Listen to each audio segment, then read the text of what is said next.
The following program is rated MAL. It contains strong language and is intended only for mature audiences.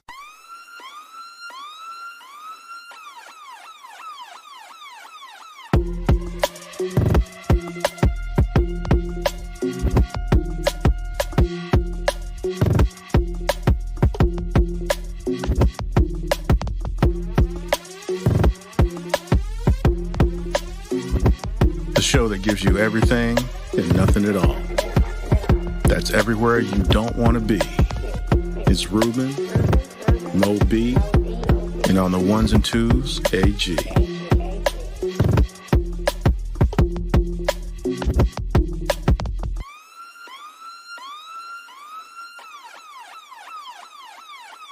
The 5-minute warning. Welcome, everyone, to a brand new episode of 5-Minute Warning, number 250. That's right. Somehow or another, we got through 249 other episodes to get to this one. I don't know how.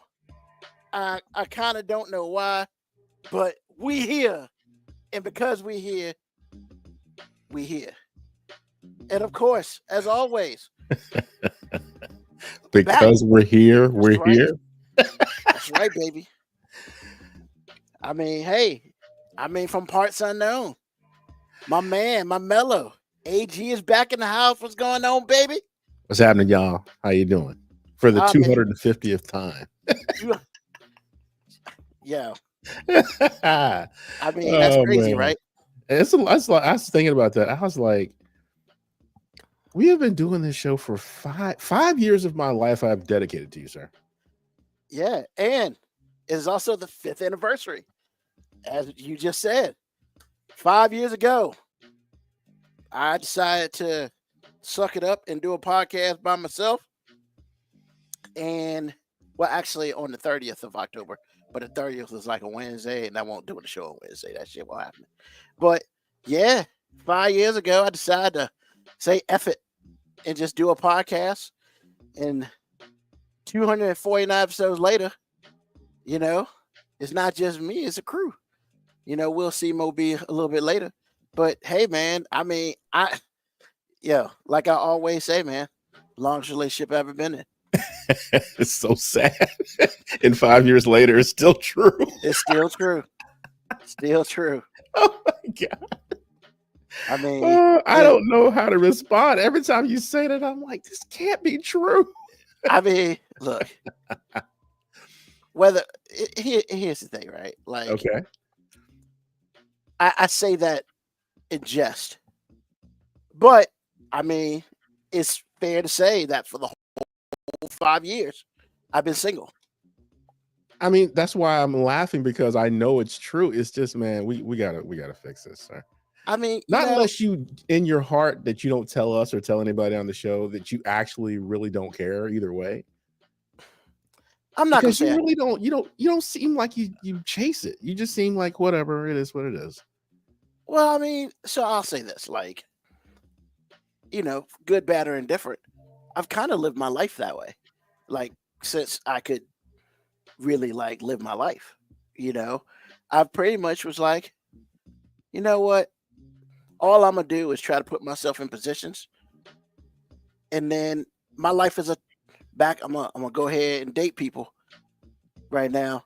My life is a Twister plot book, you know, and I get to a spot where I gotta make a decision, and that decision goes either here or it goes there. Now, have I made all the great decisions? Hell no. There's some times I think back and I'm like, nah, bro, you should have zigged left when you zigged right. Or you should have taken that left turn to Albuquerque instead of going to New Mexico.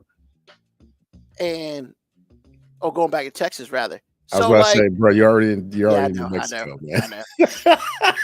Is that why you don't have a girl? You don't know your geography? But I mean, first of all, my geography is horrible. Straight up. So wait a minute, you talking about civics, but your geography's bad? Come on. Oh, my geography is the worst.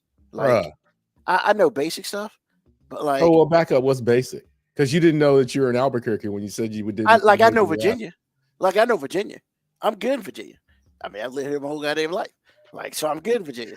You know, states around it. All right, we good.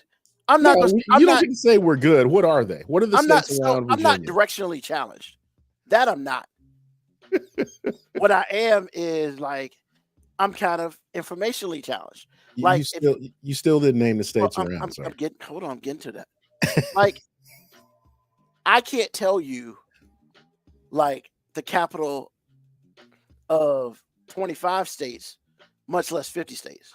Like capitals, nah, fuck all that. Can you Like, name the capital of 10 states? probably not. I'm being honest about it. You do not get to lecture about civics anymore, sir. No, see, that's two different things. I realize that, but usually your geography comes at a very basic time in your scholastic life, and the idea that you can't name 10 capitals, that's I might be. I mean, I might be able to, but I've never like tried because it's not worth it for me to try. What's up, Black Morticia Adams? What's going on, Black Morticia House? What's up, Uncle Cowboy? I see you out there. I want a Ruben GeoGuessr stream. My shit. What's GeoGuessr stream? What's that? I don't know, but if it got anything to do with guessing geography, that shit's a F. But no, like I know. So like I know basic stuff. Like I know that Canada is north and Mexico is south. I know that they're just. I know where places are, like big places, but like if you, hey man, where is Abu Dhabi in the Middle East? I can't fucking help you. Like I can't picture where it is. It's all I know is Arabia. Oh, but I don't know what I know where Saudi Arabia is, but like if you gave me a map, say, hey, pick Saudi Arabia, and there are no words on it, not your boy. This is right north of Africa, right there. Once again. I mean, I'm glad that you know that. Like, but I'm just saying, like, hey, I want to get to Atlanta. I know where I'm going. Okay. If I want to get to California, I know where I'm going. But anything outside of anything outside 3/4 of the United States, Okay, I tell you what. If you're on an even number interstate, what two directions can you be traveling? Even numbers? Yes. That's east-west. Okay, you're good. Because odd numbers are north-south. Like I know that. A little something. I know that type of shit. But like I can't tell you where in Nebraska is Lincoln. Like where part of the map where that shit is, I can't help you. It's kind of southwest. Because exactly. once you get to Lincoln, you're on your way to Colorado. Yeah, but see that shit I don't know. Like like I said, what you do it when you're a kid, pin the tail on a donkey, pin the tail on the state. No, fuck all that. I can't help you. Like, I ain't never going on no show that got anything to do with geography. I'm failing.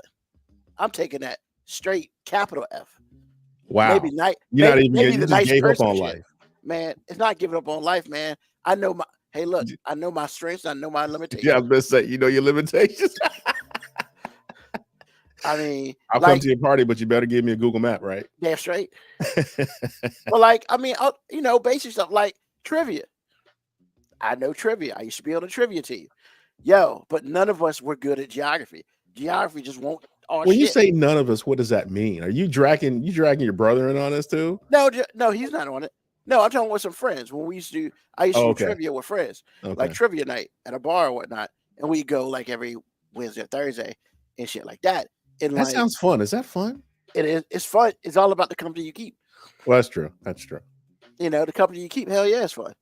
But once again, like the cool thing about us, we all knew like certain sections, like certain things. We knew our shit. Right. But then geography. Did anybody know? I mean, out of the group, did anybody know? So Not you're really. iffy.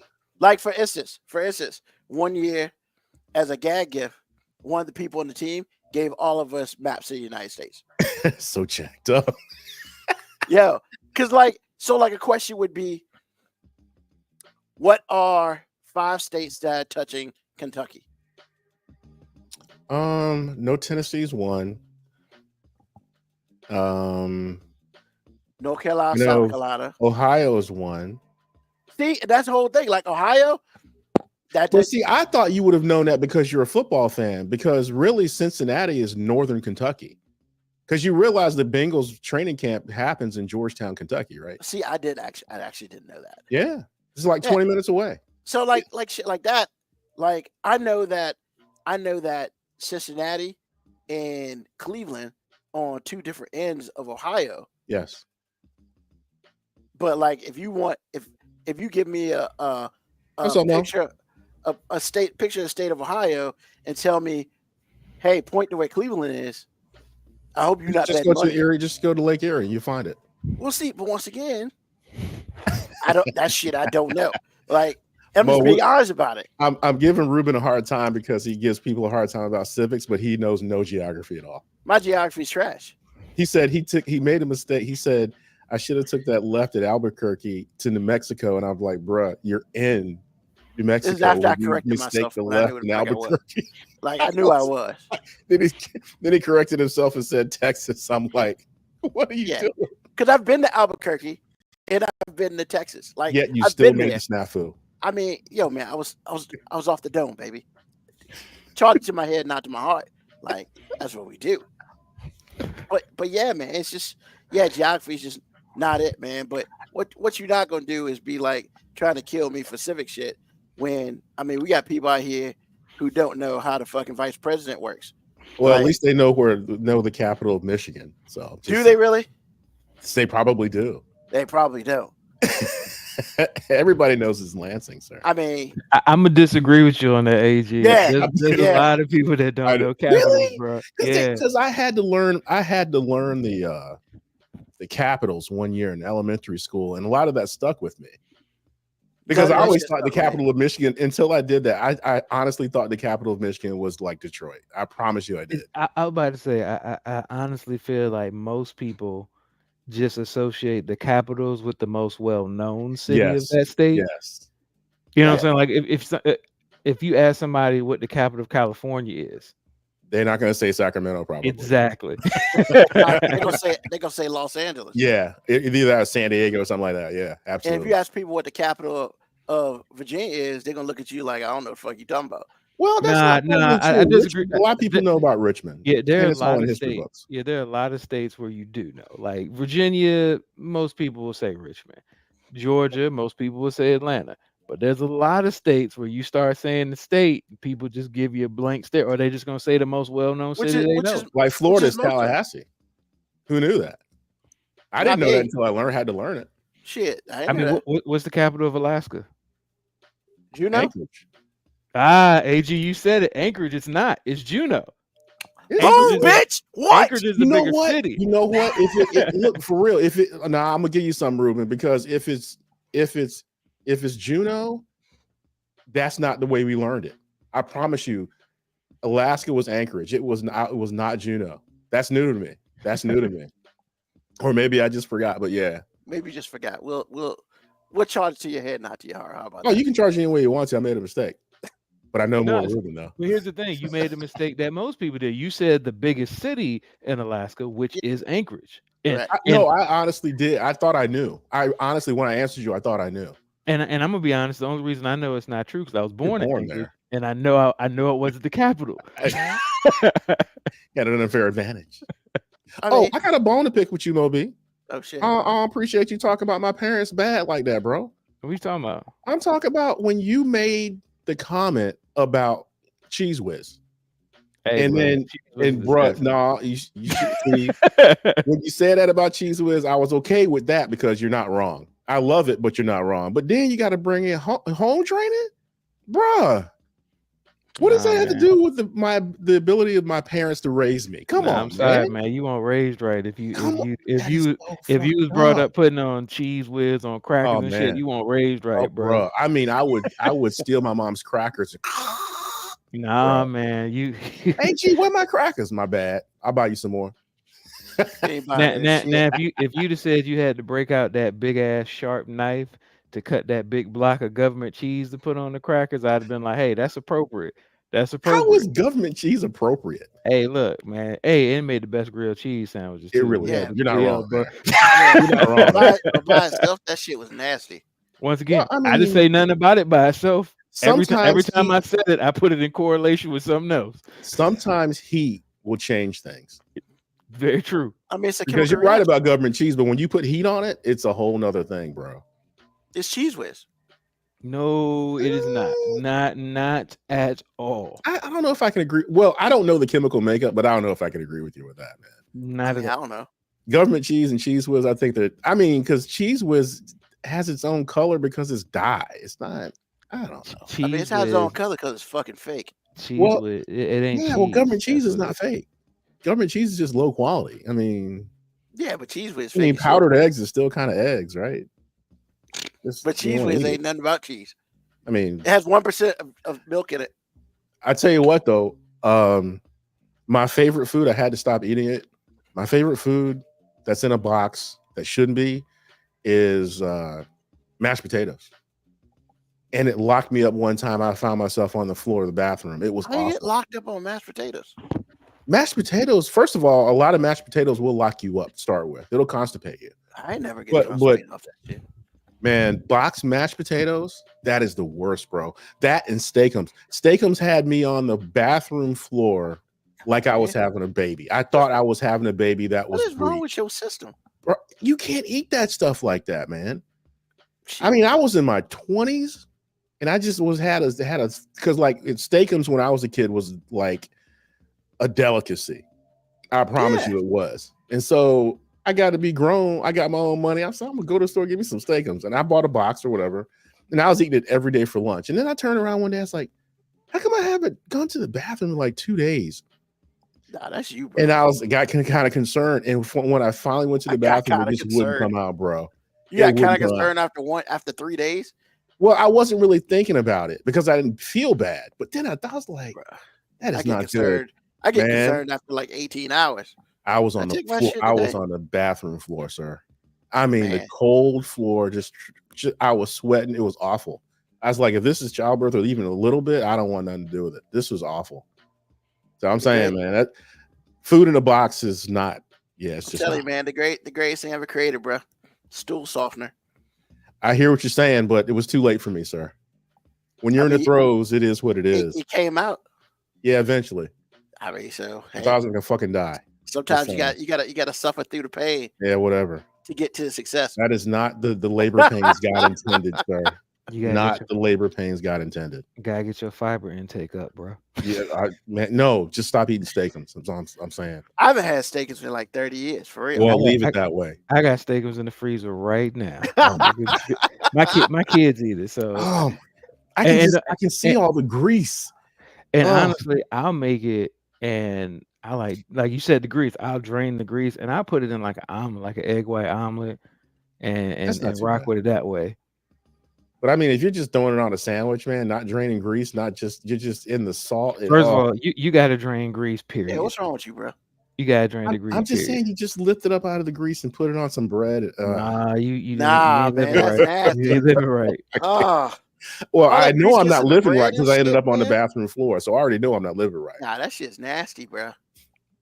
But anyway, y'all were funny, man. Y'all, that was hilarious when we used to talk about the Cheese Whiz. I was like, man, why can't I bring my mom into it? I'm just saying, man. I mean, look, no disrespect, but respectfully, Cheese Whiz and raising kids is a sign of disrespect to your own kids. And because this is coming from the guy who requested Vienna sausages. Come Hey, on, look, man. What is hey, the look. difference? Is it that far apart, bro? Yeah, actually, it is. It is. First of all, I just don't know about this. Especially when you don't have any shame regards. Like, 'cause I don't say Vienna sausage proudly. You know what I'm saying? Like, I look at my mom side eye when I'm like, "Hey, you honored that request for me." Like, Well, that's, you that's told me on the you. only reason she honored it is because it was cheap. And once again, that's on her, man. Like, I you know, like, much love, but I'm just like, hey, you should have did better than that. Like, you should have just. It's okay to say no. You were the adult in the room. Well, if that's the case, why are you hating on your kids because they had shrimp tacos? first of all, Hey, look, I'm no not kids hating have on. shrimp tacos. First of all, I'm not hating on them. I'm low key jealous of them because, like, I didn't know that shit existed till I was an Well, adult. jealousy and hate, they're kind of the same. Nah, man, I'm not mad at them. Okay. I'm mad at myself because I have spoiled them at a level that I was never spoiled. Well, maybe you're just trying to recreate something you wanted your mom to do. That's usually where it comes from. Hey, look, we all are recovering from our trauma through our children. That's generally how parenting goes. You are not wrong, sir. You are not wrong about that. But y'all were funny last week, man. Y'all were funny the week before that too. I wanted to make sure I remembered that because I thought that was hilarious. I was like, I mean, he's talking about eating it right out the can, though, bro. That's either way, you're eating it out of the can. I mean, the only difference between eating it on a cracker and eating it just right in your mouth is the cracker.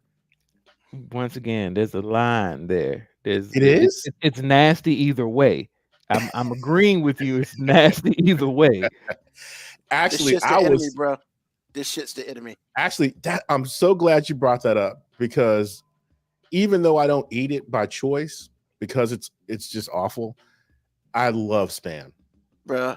The Hawaiian dude that built this empire that was stolen from him. God bless you, sir. I promise you, I love me some Spam. First of all, man, let's just be real. First of all, like what, Ruben?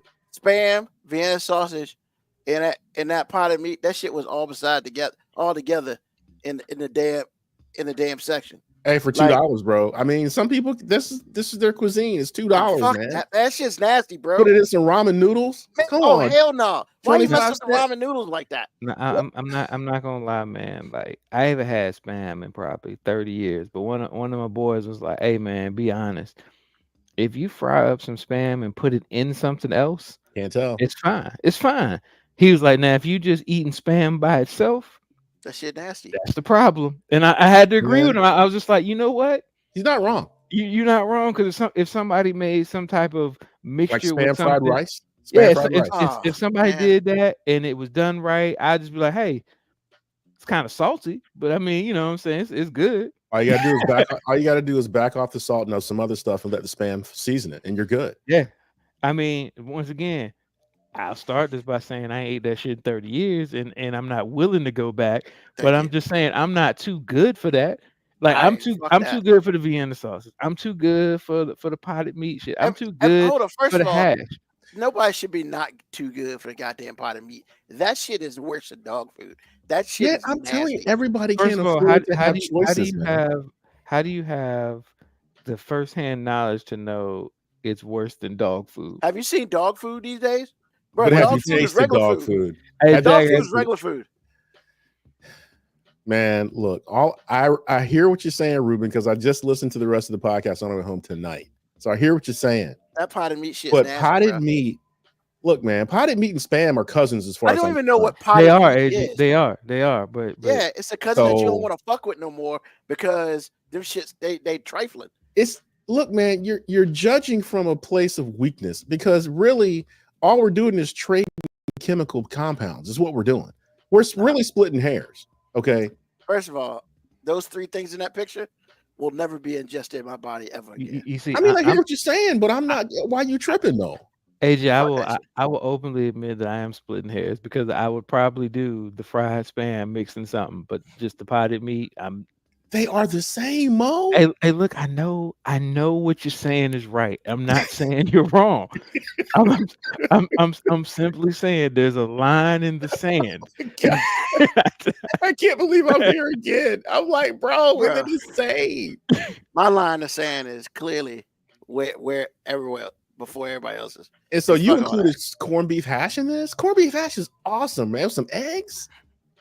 Come on, man. You don't even have to salt the eggs. That stuff is so salty. First of all, I didn't include corned beef hash. That shit just happened to be in the picture. Okay. I was about to say, I'm just not a fan of hash and eggs. That was just me. Like, I'm not like, oh, that shit is gross. I'm just like, I just never liked it. But see, here's the thing. I can't cook that shit. So, like, the only people to cook.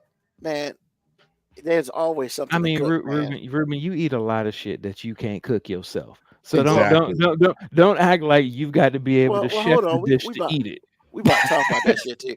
But no, actually, I did when I put my 2 cents in. I didn't know how to make biscuits. Now I do.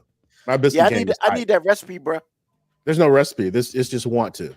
There's no recipe. I mean, I need to know how you do it. Like that's what I'm saying. Get a YouTube video. Want to? Because my first batch, it didn't taste like anything. It was awful. My last batch you have was like Hardee's. The Hardee's joints, or you? Bro, my last batch, my wife said you have created Hardee's at home. Just saying. It's want to. So I've decided to make a move in my life that will benefit me. I mean, I can't say it's gonna benefit somebody else because I'm doing it for me. But I've decided that as soon as I can get rid of the 2 or 3 things in my freezer, I'm cooking from scratch, baby. That's what it is. You need to learn. Everybody's got to learn. I've decided I'm cooking from scratch because I just, I don't know, man. I just had an epiphany last week. From scratch, do you mean like completely from scratch? Yeah. So you mean if I gave you butter, flour, salt, cornstarch, you'd be able to go to town on something, right?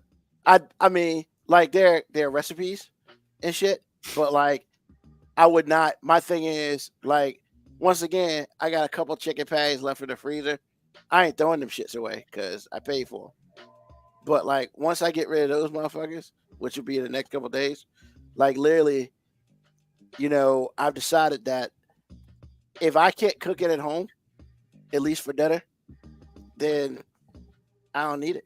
No, what I mean by like complete from scratch, like if you found a recipe and it was like, hey, we're gonna make some chicken Alfredo, like you would make the Alfredo sauce yourself, or would you get the Alfredo? I'm not at that level yet, but eventually that's what I want to do. Yeah. Okay, that's it. That's what I'm saying. That's a lot of work. Just when you say from scratch, I mean, like. Well, I mean, but here's the thing: you got to start somewhere. Where are you starting now? So I'm basically starting, basically cooking food at the crib, like because I cook, but I don't cook for real. So now I'm gonna start cooking, and like for instance today, I made a pizza at the crib, but once again, get rid of shit in my shit. I did have some pizza dough mix. I didn't go buy the already made pizza dough and shit. I had to mix that shit up and do all that. So, I'm starting from there. But the goal is I want to, whatever I have, I want to make sure that I use all of it, even to the point where, hopefully next year the plan is to, now that I've cleaned some stuff up, because I did some work this weekend, clean some stuff up, I'm going to make a little garden in the backyard, stuff like that. Yeah, I want to get to that. Now, as much as I want to sit and say I want to be 100% from scratch, that's a long way away. However, I am saying that I want to at least lessen the amount of extra shit that I put in my food. So, because like all the, like for instance, am I gonna be able to not eat fast food forever? No, but I'm gonna limit that shit as much as I can. That's why I want to make sure, it's time to go back to crock potting, baby. Like crock pot meals and shit. Like you put a whole bunch of natural shit in there, cook that shit overnight. Boom, you got a meal for a couple of days. Let's go. And I mean, I'm ready to go back to that world. Because I've been there, but I sucked at it. But now, whoa! How do you suck at crockpot cooking? There's nothing to do. If you overcook, you can overcook crockpot shit. It's possible. It is. It is. I never knew. It is. Bro, the crock pot is only maximum set for 10 hours. You'd have to literally turn the bitch back on. I was going to leave it alone until you said that. I was trying to leave it alone. Don't cut off by themselves. Yes, they do. No, they don't actually. Which you must have like any crock pot that was made had after like 1990 something has a built-in shut-off thing. That's why you set the timer. Yeah. I think most of them say 2 hours, 4 hours, 6 hours, 8 hours, or 10 hours. But it still keeps one of those 5. But it still keeps it warm though. So there's always. But it ain't overcooking. But if you leave it in there too long, it can. How long did you leave how? it in there? Hey, I'm just saying how, bro. We asked too many Because it's questions. going to cool off eventually, and it's not This is once when it I was- cuts off, it's not cooking anymore. is- It's just this is when I maintaining was- warmth. Look, man, this is when I was much younger, and I didn't know what the fuck I was doing. So I'm still learning. I was learning back then. I mean, don't So- get me wrong. You can set a dish that probably should only be in there for 4 to 6 hours. You might have put it for 10, yeah, and it 8 might or 10. have dried it out a little bit. But you acting like you straight up burning shit in the crock pot ain't gonna let you do that, bro. Nah, Like it's just like, so my biggest thing is like chicken breasts. Chicken breasts are hard for me in a crock pot simply because, like, if I don't do that shit overnight and take it out when I first get up and shit, that shit can be dry as fuck. Or I didn't put enough stuff in it or whatever. So it's a lot of extra shit with that. So, like, trust me, I'm a little bit different now. That's when I was younger. I'm a little bit different now. I mean, I can actually cook without using a fucking crock pot. Do you put any moisture in the crock pot for the chicken breast, or do you just are you just raw dog dry chicken it in that bitch I and mean- just walk Raw away dog. from it? I mean, Raw So- dog. sometime back in the day when I was learning, yeah, I won't do shit right, man. And I, You look, mean put a splash of water at the bottom at least? I mean, once again, I won't do shit right. Hey, I see- I'm big enough not to a admit it. splash of water, no like a little bit of chicken broth, no Nah, cream, nah, or just chicken, throw that bitch in there. nothing. You was just in there dry, once just again, just white, a long dry time chicken, ago. no White chicken seasoning, gotta be white. I just naked chicken, just hey, naked Like chicken and raw vegetables, candy? baby. That's Man, like I said, man. once again, it's a long time ago. Well, I'm gonna stop giving you a hard time. It is funny, but I wish you well on your journey, sir. I mean, because it's one of those things where, like, I'm 51, I'm type 2, I'm fat. Like, I'm sick of adding like layers. I'd rather take off a layer now, But the only way, I mean, other than basic exercise and stuff, the one thing I can 100% control, is my food intake. And that's so, hilarious. That's hilarious that you like just glossed over. Other than basic exercise, the only Yeah. thing I could possibly do. well, I mean, I can exercise all fucking day, but if I exercise all day and go eat McDonald's for breakfast, lunch, and dinner, I'm doing a whole bunch of nothing instead of wasting time. I mean, no, you ain't wrong. Diet is important.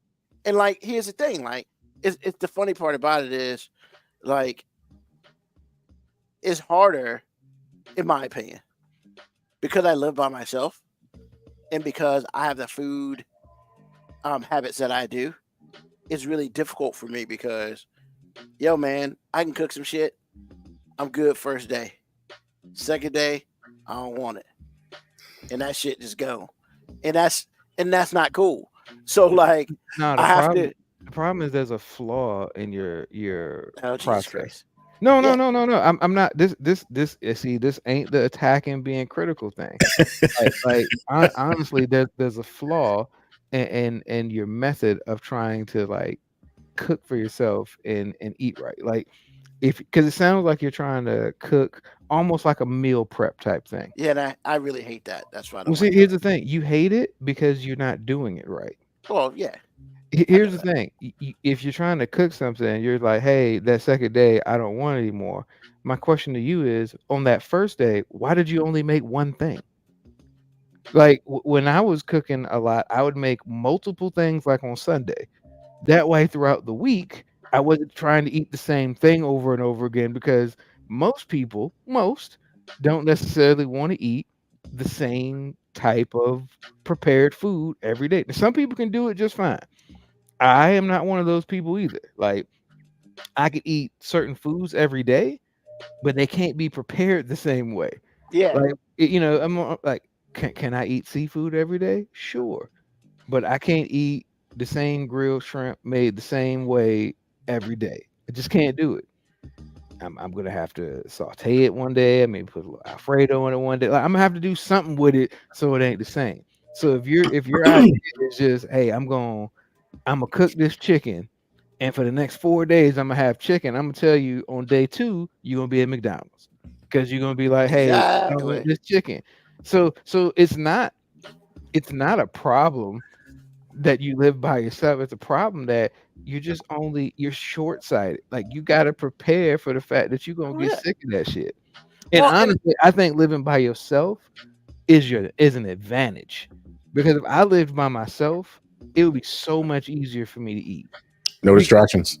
Not even that. Like, there's nobody else. Like, I'm the only person who puts myself on like mandatory dietary restrictions. Like, I mean, Winter chooses not to eat certain foods because, she's like, hey, I don't really like a lot of meat. I do pescatarian stuff. I only do seafood. And for the most part, I'm going to eat 300 starches every day. And me, I'm like, hey, I can't do starches. I can't do carbs. I can't really do all of that stuff. But they ain't got no problem doing it. They ain't got no problem eating candy. They ain't got no problem having 15 2-liter sodas down there. Like, and it's in the house, you know what I'm saying? So it's in the front of me. Like, I have to literally say no to shit that if I lived by myself, the shit just wouldn't be in the house. So I wouldn't have to say no to it. It just wouldn't be there. Like, when I go to the grocery store, I don't get shit that I don't want to eat or that I can't eat.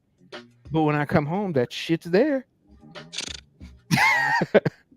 Yeah, I mean, I guess the other thing is really I'm trying to open up my palate a lot more too, and so cooking is. I mean, I've always liked cooking, but unfortunately, I've cooked. When I cook, I would cook for, like you said, I would cook for more than me. Well, that shit's not like cool all the time. So like, I'm learning how to freeze stuff properly. I'm learning how to, basically, because what I would like to do, honestly, is like right now, my refrigerator got a dry erase board. This is my meal for each day. Boom, boom, boom. I gotta start small, but that's what I gotta do. And I start there, and my goal is normally the day before, I prepare my meal for the next day. So when I come home, let's say I'm home late, I already got food ready for me. I ain't gotta be like, I don't feel like cooking no food, but I'm gonna stop at McDonald's. Nope. I got food in the house ready that I haven't touched, it's ready to go, that sort of thing. So yeah, and I do want to get into the casserole world. I don't mind casseroles, but the big thing about casseroles is it's freezing. I suck at. I just don't know how to freeze shit properly. So what do you mean? I mean, it probably should be simple, and maybe it's just me making it difficult, which is highly possible. It's just like putting it in a freezer bag, put a day on it, put it in a freezer. Doesn't really seem like that should work. Why not? But I could be wrong. Yeah, I could be completely wrong in it. I'm gonna say something that's like gonna sound culturally insensitive, but it's just a factual statement. I didn't know people of color could eat casserole because, like, I never casserole has never been on any table of anybody in my family my entire fucking life. Like, not even green bean? No. No, fuck that. Green casserole is nasty. Here's the thing. Like, we were watching a commercial, and Winter was like, "Oh, that's that green bean casserole." It was because they were just showing pictures of stuff that people were making, and I looked at her, and she was like, "What?" And I was just like, "We've been seeing that commercial for weeks, and I had no fucking idea what that dish was." Are you serious? I had no, and it wasn't a joke. It wasn't like I was just trying to get a ha moment. I had no fucking idea what it was. She was like, "Yeah, because they put like the crispy onion stuff on top of it," and I'm just like, for the life of me, I see that on the commercial, and I just tune it out. Like, it doesn't even exist to me. So when she pointed it out that it was green bean casserole, I was like, "Oh, that's what it is." And she was like, "What do you mean?" I'm like, "I really didn't fucking know what that was." So that's what it is. It's good, dude. It's really good. I'm not a green bean casserole dude because I don't like the. Is shepherd's pie considered a casserole? No. Yeah, I don't know. I don't think so. That's considered a meal. Well, a casserole is a meal. I said casserole is considered a meal. Well, I too. guess Like, let me change that. So I don't consider a casserole simply because, like, shepherd's pie really doesn't have like pasta and stuff in it. My thing is potatoes. Yeah, but I consider casserole stuff with like pasta in it. Like, so for instance, green bean I would casserole never call has pasta in it. No, I don't know. I don't like that shit. I mean, I'm just where did your definition come So, from? like- There? You like, just hold on, It's let- the Reuben Chad. definition, sir. Wait, Come hold on, on. man. So, like, for instance, like I've eaten so I would consider things like chicken Alfredo. I mean, because it's like a one pot dish. Hold So on, it's chicken like Alfredo's a casserole? No. you could cook it as such a casserole. Yeah. How? That way you can Like, freeze it. Are And all you that are stuff. you confusing it? I mean, are you just strictly is your definition of a casserole just because it came in a casserole dish? I Is mean, that what where else you're do you going put with in this? casserole dishes? Huh? AG, man, I don't know, man, because I already don't really know what casserole is, and I'm not being funny. Like, I'm not even being facetious, and I feel like Ruben's definition of it is just confusing me. It is because it's confusing me, and I eat casserole. No, man, it's I mean, so here's my thing, man. I don't use casserole dishes for other shit. I use it for casseroles. It's But one you haven't named a casserole yet. like You've like named- I feel like hold on, like lasagna. Like lasagna to me is considered like a casserole dish, a casserole thing, because you can cut it and freeze it. Hey, like- man, I need somebody to Google the definition of casserole. I'm already on it, sir. Because like honestly, like because I made a statement I've never had casserole, but if like lasagna is casserole, I guess I'm wrong. I have had casserole. But a lot of casseroles is a whole bunch of people put a whole bunch of shit together or something, and you got food. That's Well, what I thought actually, casserole was. you know what? We're giving Ruben a hard time, but the definition, he's actually kind of right. Here's the definition.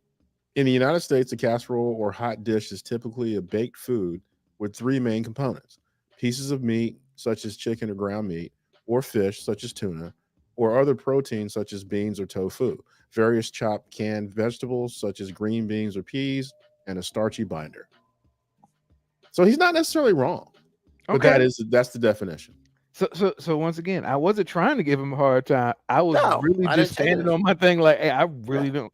Because when I think of casserole, I hear people talk about green bean casserole all the time, and I'm just like, what the fuck is green And that's bean just casserole? nasty. But To see, me, green that's bean just nasty. casserole doesn't fit into that because it I doesn't was have just the meat. thinking that it doesn't have a meat in It it. doesn't have meat in it.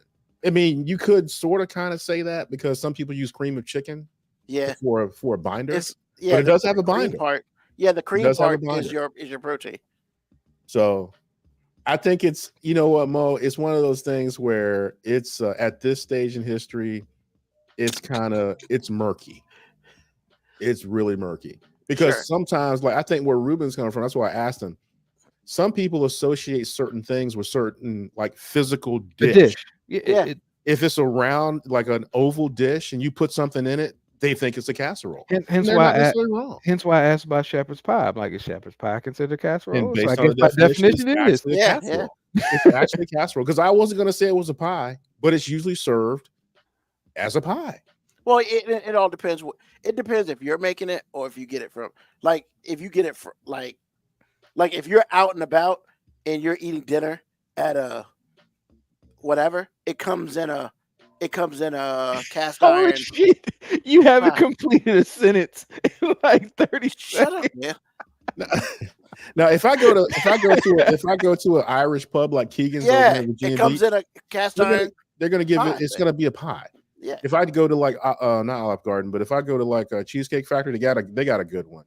It's going to come in a pie, but it doesn't have to. I've seen them in square casserole dishes. I've seen them in the oval casserole dishes or whatever. Because the bottom line is this: you have peas, carrots, onions, meat. You can do whatever you want to do with the meat. Sometimes you have a pie crust under the bottom, but you have to have the mashed potatoes as a topping, and that's it. So it's And like that those goes are on the the two top, yeah. layers. So the mashed potatoes, the meat, vegetable thing, and then the crust, and that's it. That's shepherd's pie. So We is have that a turned this casserole pod- based we on have the turned this definition? podcast into a fucking cooking show. Like literally, that's all we've talked about for like 35 minutes. Yes, actually 45 minutes. yeah. I'm not talking about cooking for 45 minutes. We talked about for at least 20 because we did talk about geography for like 20 minutes. That's right. Ruben's geography. So, and so I guess based on definition, I have had casserole. You I've have. had shepherd's pie. I apologize to all the people who I was culturally insensitive to and thinking that was just WPS. I'm sorry. I'm sorry. Yeah, you would have to apologize because there's a lot of So- black people who do casserole. Once hold again, on, that's why I hold said on. I apologize. Hold on, but hold on for a second. Some of that shit is WPS, and hey man, Green bean casserole is WPS, bro. No, it's not. Absolutely not. Who makes green bean casserole in our family? It doesn't have to be in the family, dude. I've been to black people's place that's not family, and it's green bean casserole all day. I ain't never seen that shit. Okay, just because you haven't seen it doesn't mean it doesn't exist, sir. I mean, you ain't seen No, this I'm not. stuff luck of it. I'm saying I haven't seen it in my black immediate family. Or That's a extended small family. circle. That's a small circle. See, AG, that was actually what I was basing my original statement about how I didn't think casserole was something that black people did, because in all of my experiences with multiple black families, I've never been to any black function and seen a dish on the table that somebody would immediately describe as some type of casserole. Well, actually, honestly, the lobster mac and cheese that you don't like because you don't like lobster, that counts as a casserole.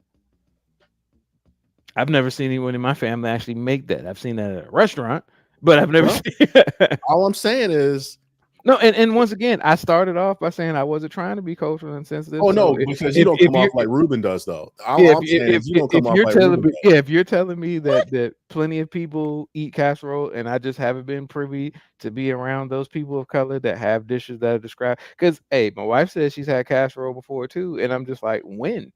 And she's like, hey, my mom did this. I'm just like, hey, I don't think I've ever had a casserole. Now, based on definition, I have found out that I have had casserole. Yeah.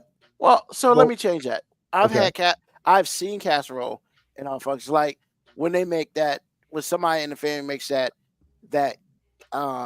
sweet potato casserole. I don't eat that shit no way, so I kind of dismiss it. You're right. You know what? And the carrot casserole, I have had that. All right. The carrot casserole, I dismiss that shit too because I don't eat that shit's nasty. So, like, for me, you're right, AG. Black people do have it. I just dismiss that shit because I don't eat none of that. Well, like those two, fuck all that. I don't eat that shit, bro. Your life is not full of nuance. What I'm telling you is, first thing is, it happens. It happens more than you realize. However, the reason why it doesn't happen with enough frequency for it to be a part of your past, to where it's like emotional, is because black people have other staples. You're not going to find green bean, casserole at a lot of black people's places because you have to cycle through. It's not going to be like mac and cheese, man. It's not going to be like a sweet potato pie where this is going to happen. Hold on, is a chicken pot pie considered a casserole? Absolutely. All it is, it's got a binder inside. It's got the crust all the way around, or just biscuits on top, and you have vegetables and all the things. So yes, it's a casserole. And honestly, I made that shit in the foodie. That shit is like 3 days of beautiful.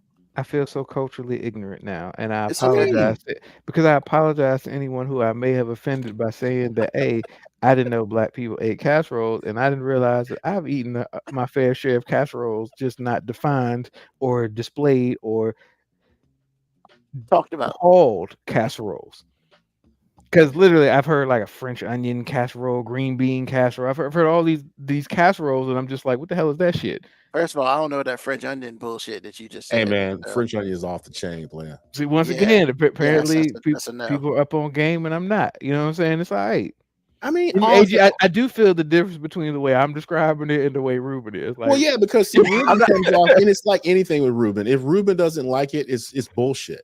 It's like, not bullshit. It's just nasty. You're a fucking liar, bro. It's just nasty, man. It's just shut the fuck up. No. I'm not doing this with you tonight because everything that you don't like, everything that you don't like becomes you're full of shit. You dismiss it, and it's dumb, and it's all the things that you say. You are very simple that way, and it's just like, dude, just because you don't like it doesn't mean it doesn't matter. You just don't like it. I guarantee you, when I do the podcast and you listen to yourself, you're going to hear exactly what I just said. Because you say, yeah, that's I hate that. It's awful. I'll just dismiss it. You said this like 4 times in a row. He is a professional hater, AG. He's being consistent. He's being true to form. I understand that, but in this way, he's upset because I said you don't come off like Ruben, like he don't know how he sound. What the fuck, bro? Are you serious right now? Come on, man. No, we're not doing this tonight. No. Hey, and Ruben, I just want you to know that normally you saying I'm the one that's attacking you. I've been non-attacked the entire time today. Like I gave you a No. hard time about not completing the sentence for like But 30 see, seconds, but I disagree, sir. This is not an attack. What this is, I told you that you don't come off like Ruben does. Ruben starts pearl clutching. Like I offended him. And I'm like, no.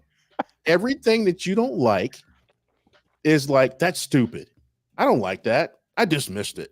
And you said that 4 times in a row in like 10 seconds. I don't think I About used the whatever term foods you were dismiss. talking about. And I'm like, I'm thinking to myself, like, Ruben, just because you don't like it doesn't mean it's like how did it become stupid? hey, is Really? broccoli and cheese casserole considered casserole? Because what's the protein in it? Houston's got chicken in it. And the cheese is probably considered protein. Okay. So yeah, I've had broccoli and cheese, I guess, in a casserole form before. Yeah. If it's in a dish, it's really a casserole. All I right, so- usually eat broccoli. look, and cheese, man, broccoli and cheese. I've learned some new shit about myself today. I didn't know I was into casseroles. Or And I some would of say, them.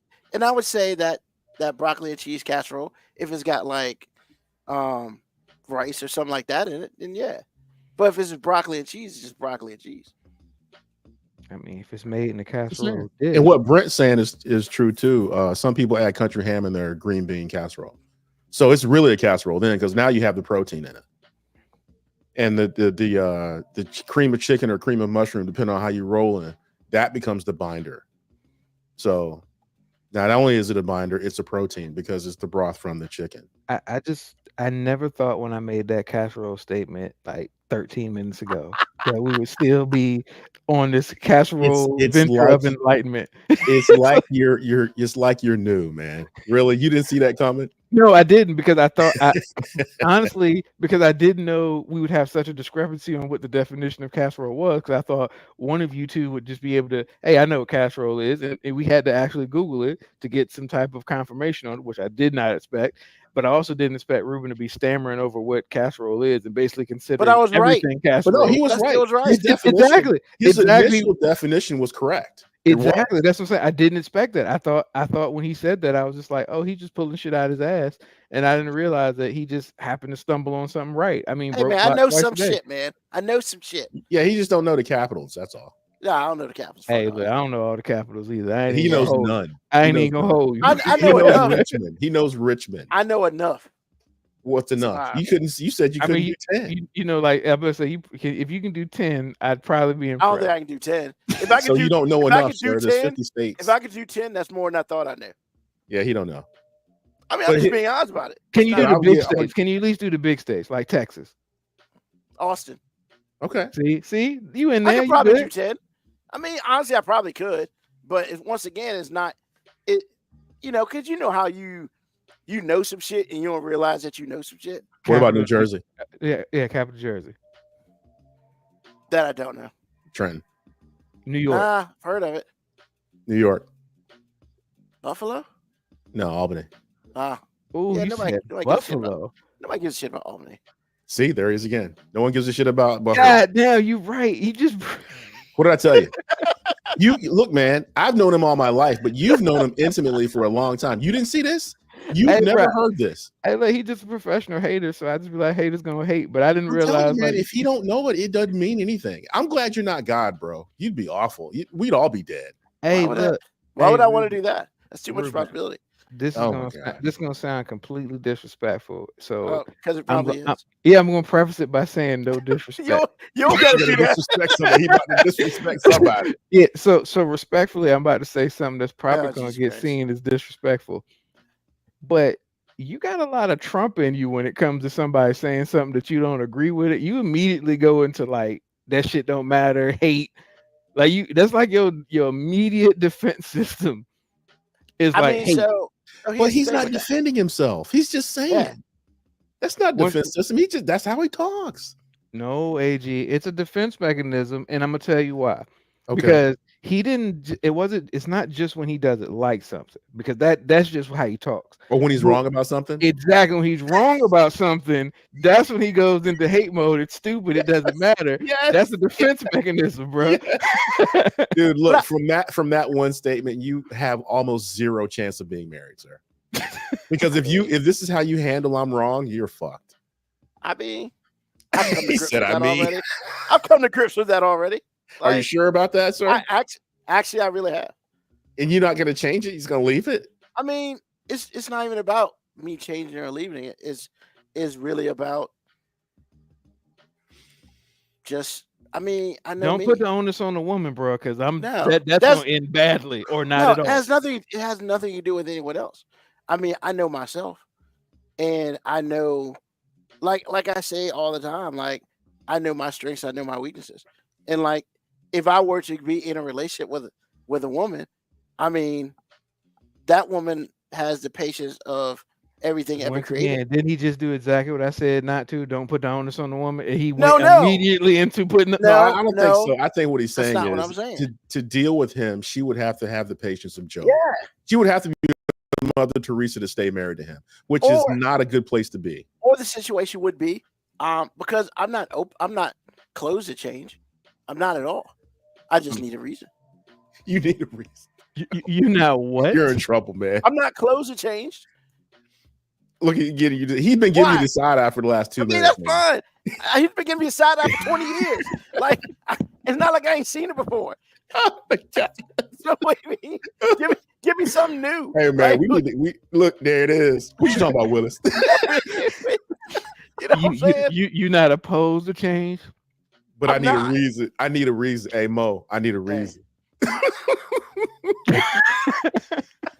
I mean, but we all do. No, we don't. No, we all change because we change who we are because that's a choice that we make. Now, I mean, you're right about that, but I mean, it seems like you're right. Whether you think it's right or wrong, or whether I think it's right or wrong, honestly, it comes down to that person. Like, I'm not against a lot of things, and honestly, there is more to me than what I show, to people in the public. But once again, what I'm not gonna do is like just not be legit, because yes, I'm a professional hater all day, but that don't mean something can happen in my life and that I change from that. That's very possible, but at this point in time, this is who I am. And okay, I gotta ask you a question, because you being a professional hater on this show has created podcast gold. That's first. I'm being a professional hater in life, bro. That's not just. I'm not done. Podcast. But I'm just saying, it's not for show. It's a fundamental part of you. Do you realize how hard that is, even to stop for a moment? And you're saying that you can just on a whim, okay, I can change that. Do you know how hard that is? Yeah, you what I'm giving you the side eye for, bro. Like for 20 plus years, you've been one of the most black and white people I've ever met. Like either something's here or something's here. Gray don't really exist with you. Gray does exist on certain things. It does. Like what? I mean, this is your 200th episode, and this would be a great time for you to actually bare your soul for just a moment. So go ahead, go ahead and tell us. Bare my soul. Yes. And it's like, as far as relationships and stuff go, I am very gray. I don't need, in a relationship, I don't need to be, me personally, I don't need to be right all the time. I just want to be happy. That's really, really what it's all about. It's about me being happy. And I have no problem sacrificing certain things for that. Sometimes other people look at it, well, you really, really shouldn't do that. Or I don't see some things that I should see. But when it's all said and done, us being on this mortal coil is about enjoying ourselves and being happy during that time. And, I've been content for a very long time. Content is not happy. However, the other thing is like, well, Ruben, you'll never find a woman or a wife. Everybody, I hear that and y'all say that, but I know worse individuals worse than me who are married to people. And it's just like, and I look at them, I'm like, what? Like, you're worse than me and you have a significant other. So like, to me, honestly,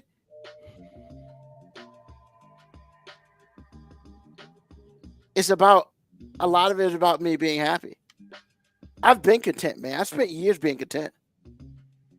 But if you're telling me I need to tap dance and be someone else in order to be happy to get to that happiness, honestly, that shit probably ended when I turned 50.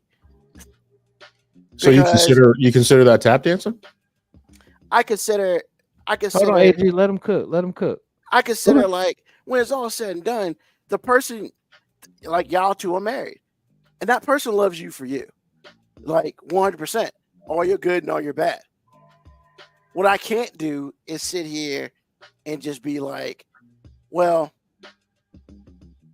I'm not going to show any of my bad because I want you to love me.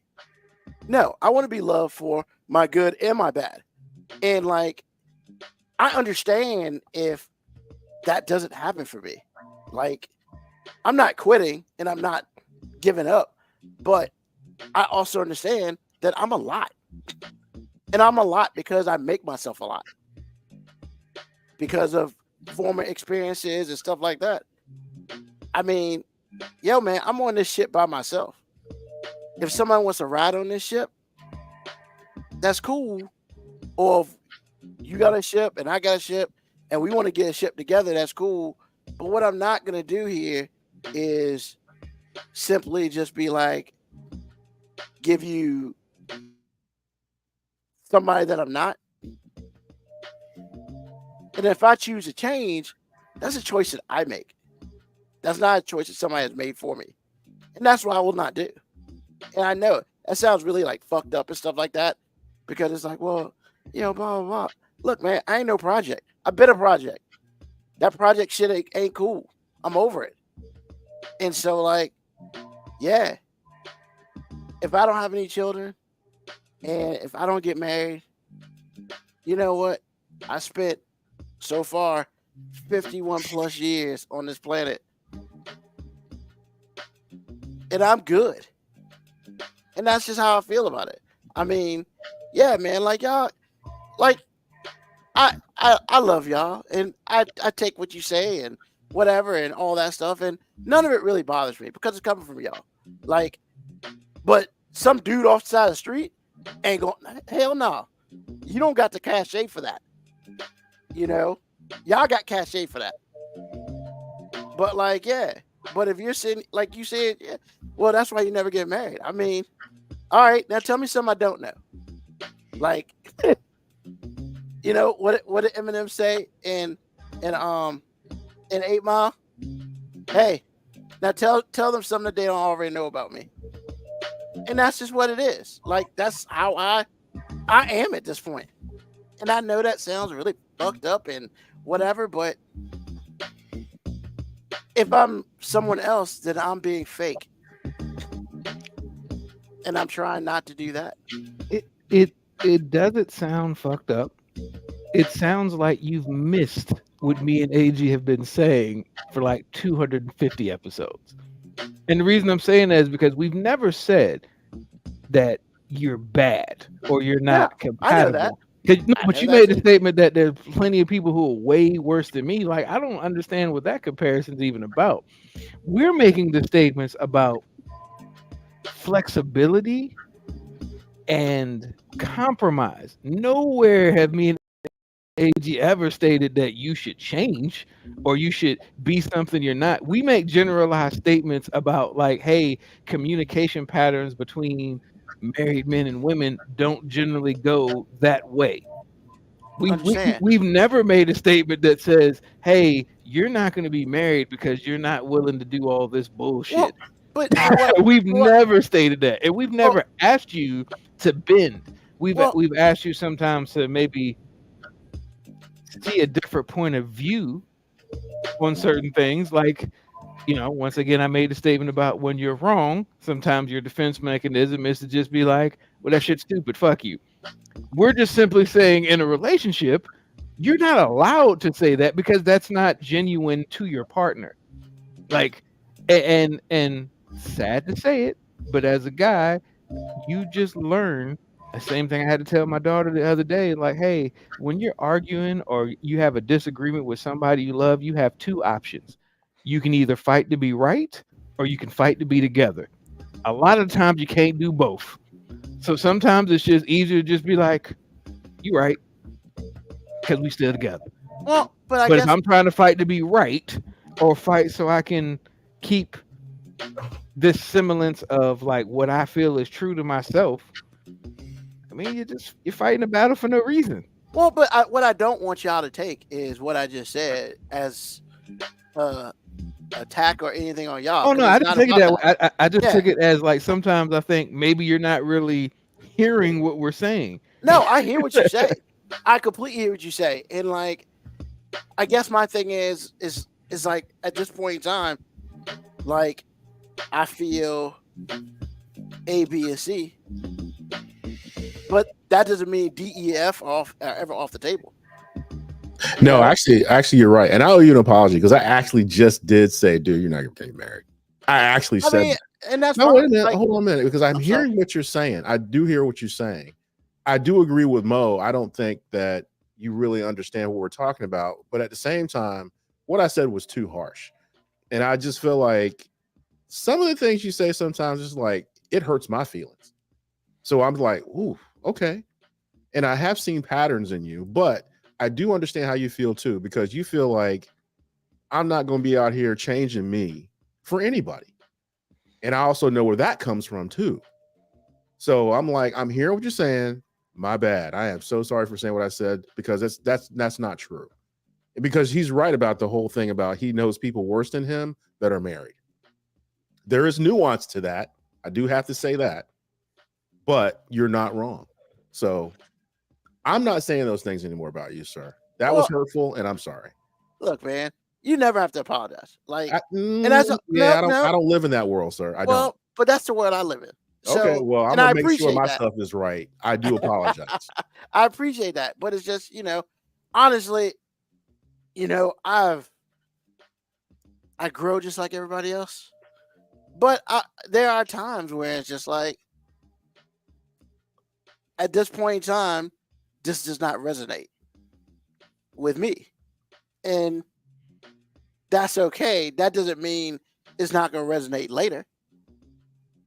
Yes, I listen to the show, and I listen to myself, and there have been times where I'll be like, "Ooh, Ruben, that was a little rough," but then I sit back and think, well, I went that way because of this, and I was like, well, and I mean, I take that and I deal with it my way, and that's what we do. But yeah, I mean, it's just like,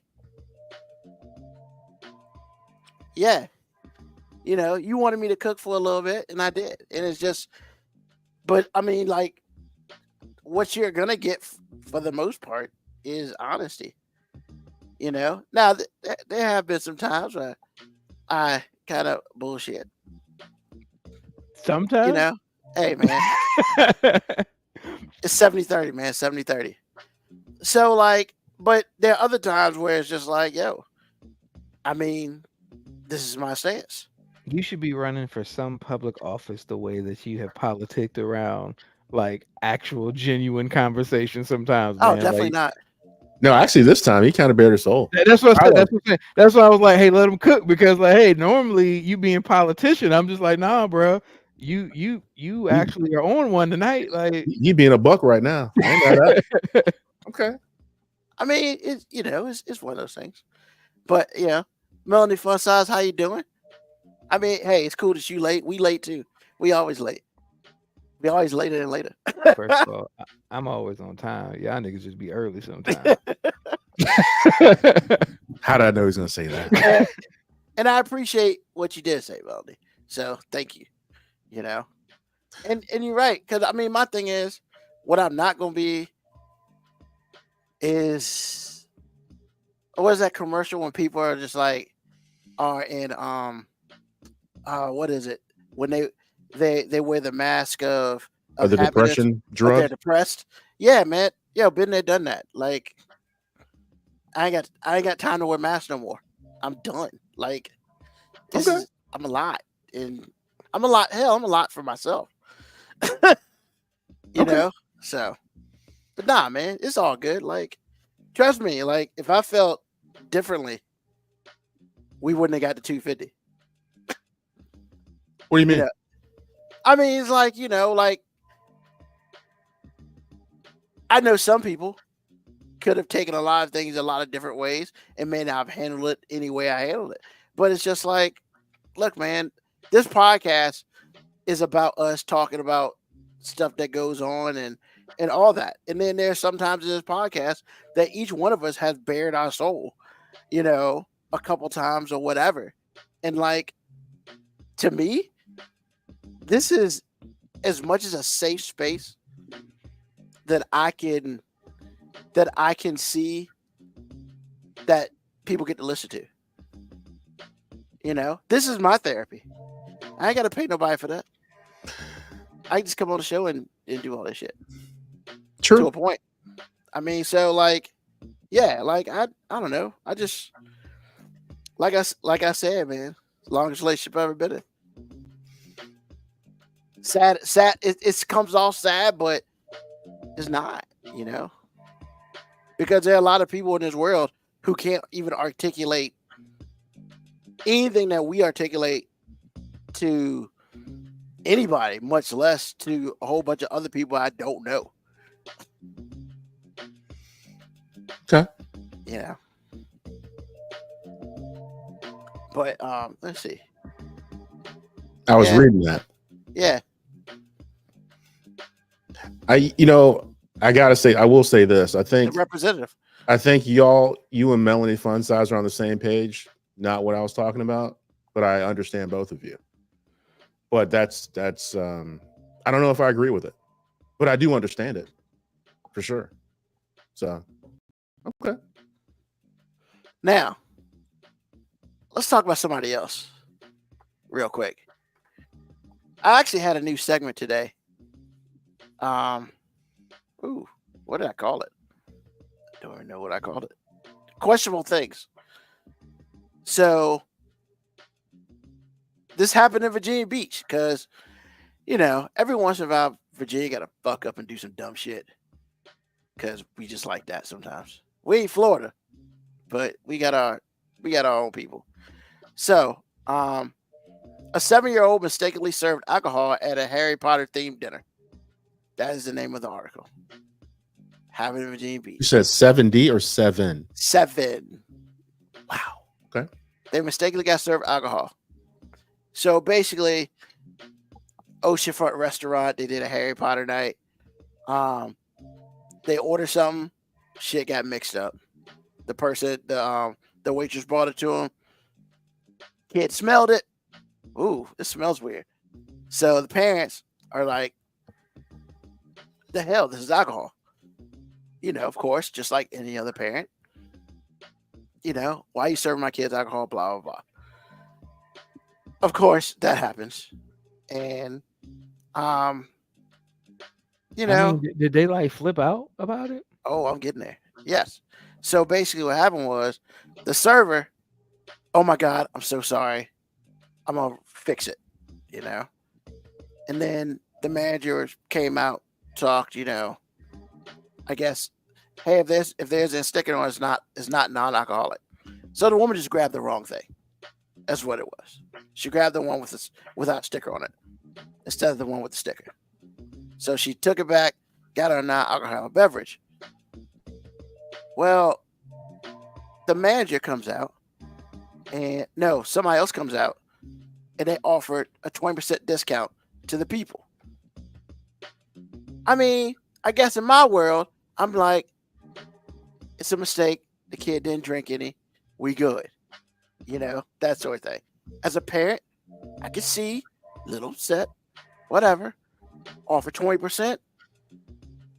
That's cool. No problem. No. Apparently, the mother, said that the person didn't seem sympathetic enough. What? They're not super upset that they gave the wrong thing and they gave you a 20% discount, but that's not sympathetic enough. So basically, the manager comes to the table. How you doing, the manager? What's the problem? But nicer. and then somebody was like, I'm not paying for any of this. Hold on, player. Like, your kid smells some alcohol, and now you're not paying for your $70 meal? Now, I'm just like, what? I don't get it. Maybe I'm wrong here. I mean, so is that too much? I don't know. I just went through this. I'm not really sure. There's some nuance in there that's kind of missing.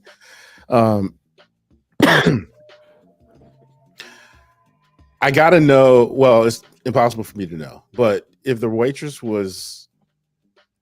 if she's been slammed all day, there's only so much sympathy she has. So to a parent that's a little outraged, then that might feel like she doesn't care. 20% off of the meal might seem like rudimentary, like this is something that happens all the time. We're just going to slap this on it. It's supposed to be okay. You don't really feel like they're paying attention to you and they're matching the energy of what you did. And there's a child involved and it's their child.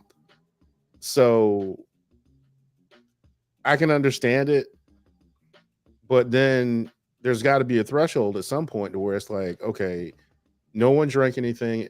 It was our mistake. But then when you start demanding that you're not going to pay for a meal, because when it happened to me, I was a little irritated because I didn't get what I ordered. And my server's response was, I didn't hear that, which instantly threw me off because I'm like, no one cared what you heard. I said I didn't get what I wanted. Now, I didn't say that to her, but in my mind, that's how I respond. Mm-hmm. Because you're not understanding what I just told you. You were responding to, you're defending yourself when no one's blaming you. I just said I didn't get what I ordered. He said, oh, I'm sorry. What did you order? Yeah, I ordered this, that, and the other, blah, blah, blah. Oh, yeah, let me get that fixed for you. I'll be right back in a minute. Just, I'm sorry, a little patience. We'll be right back with your food. That could have been the end of it. But she told me, that's not what I heard. Instantly, I was like, okay, I'm good. And she's like, what do you want? Nope, I'm good. Can I do? Nope, I'm good. So I was instantly not really trying to feel you. But I still ate the food. So I went up prepared to pay because I did eat the food.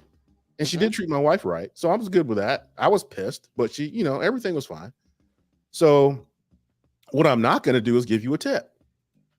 That's what I'm not going to do because you're in your feelings about something that you did. So I'm like, okay. So I get to the counter and the guy's like, did you enjoy your meal? Yeah, the food was good. The service was awful. I still had my card in my hand. I'm ready to pay. He's like, you know what? I'm sorry. Meal's on me.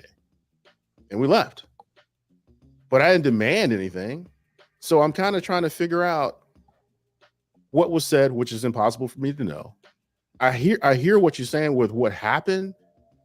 But if the kid didn't drink it and get sick or anything like that, or, if there wasn't something that she said that says if he would have drank that, then it would have killed him, something, then I don't really know why you demand, why you're saying that you're not going to pay for a meal because of that. So I'm not saying you're wrong. It just feels like I hope there's something else that would lead me to believe that, yeah, she's right about that. I don't see it. I don't, but I don't have kids. So I'm going to give that to you, Mo. You have kids. What if that happened to you? I'm going to tell you, your point of view is from a place that doesn't actually exist in America. And what I mean is, like, everybody in this country, it seems like it's a generalized statement, but people can't wait to benefit from somebody fucking up. So every time somebody makes a mistake anywhere, people always want to fucking receive a reward for an honest mistake. If this was something that was malicious or intentional, be outraged. An honest fucking mistake, like, which it sounds like this was an honest fucking mistake. If somebody apologizes and says, hey, my bad, took the wrong cup, I'll make this right, and then they say, you know what, 20% off, we're sorry, I'm fucking good, man. Like, I think I don't give people shit for making a mistake. Like, this idea that I should benefit because somebody made an honest fucking mistake, I hate that shit. It happens where I work all the time too. Somebody will make one fucking mistake, and then somebody's like, "Well, how are you going to make this right?" We're going to make it right by correcting the fucking mistake. We're not going to give you something because an honest mistake was made. Now, if something malicious happened or something that actually penalized you somehow, yeah, we'll help you out then. But fucking picked up the wrong cup, honest mistake. I mean, it'd be one thing if it said, "Hey, this is no." Honestly, there's no reason why I think any parent should fly off the handle. I can get overreacting because it's your kids. Like I could get if the parent was outraged, fussy, attitude, cool. But to then be like, I don't think 20% is enough, or you don't feel sorry, you don't sound sorry enough. I'm not going to pay for anything because you made a mistake on one thing. Oh man, I'm with AG, man. If you just want to fucking not tip, don't fucking tip. You don't want to come back to this place anymore because they made a mistake. Don't fucking come back. But to demand that you're not going to pay for a service that you actually did receive because an honest mistake was made, no, that's just a bitch move. And as a like, I hate the expression "the customer is always right" because that shit's stupid. No, They're not always right. No, they're not. Like, and honestly, like when customers be like, "I'm never coming back here again," good. Like, because if you're gonna bring a bitchy ass attitude here, don't fucking come back. Because anytime that I've really been outraged by service or something that has made me feel like I'm never gonna come back here, I don't feel the fucking need to verbalize it. Because I'm like, if you're in business, my being one customer isn't gonna bankrupt you. So I'm not gonna hurt an employee that works there's feelings by saying I'm never coming to this establishment again. That person doesn't give a fuck. So why is this idea of self-importance that people just walk around with? Like, I'm super important and you made a mistake, so therefore I shouldn't have to pay for anything. Man, fuck out of here, man. I hope that bitch chokes on a peanut later on, man. Like, you're so violent. You're so violent. I don't want her, peanut, man. Come on, man. I don't want her to die from it, but I want her to at least have to get the Heimlich maneuver performed. Come on, man. What if there's nobody that knows the Heimlich maneuver? I mean, sounds like their problem. Hey, honest mistake. I shouldn't have to pay for it. You know what I'm saying? Should have to pay for it. Oh, that was good. That was good. Once again, I get what you're saying. Like, it's one thing if it's like, hey, we have a kid that has a peanut allergy, and you brought something with peanuts in it. I get as a parent freaking the fuck out, like, hey, this could have killed my child, blah blah blah, right. blah. I get the reaction part, but after the smoke settles or the dust settles, to then be like, I feel like I should be rewarded for this mistake. But I think some of it. See, that's why I wanted you to answer, because I feel like, honestly, there's so much nuance that we don't know. Exactly. But for real, I really feel like some people, when they have to pay for, because my wife goes through this all the time at her job, private school parents, they extra because they're paying, so they feel like they can treat staff any way they want to with they badass kids. And so I feel like parents really get outraged sometimes, but it's not really the parents getting outraged about the child as much as it is the parents were extra already. And I'm like, and like I said before, like Mo said, it's like, it would be one thing if it could have been life threatening, but that person doesn't know that. And so at some point, like he said, the dust should settle. But what I'm saying to you is, I don't think the dust ever really settled. No, I feel like it's one of those situations where somebody was just like, just like ripping and tearing to this person, and then just it just wouldn't go away. There's no way to de-escalate that person. So now it's just like, I ain't paying for shit. And that's why most relationships need balance, because I can foresee, like, I can only put myself and my family in that situation, and I can see the other person in this relationship flying off the handle like that.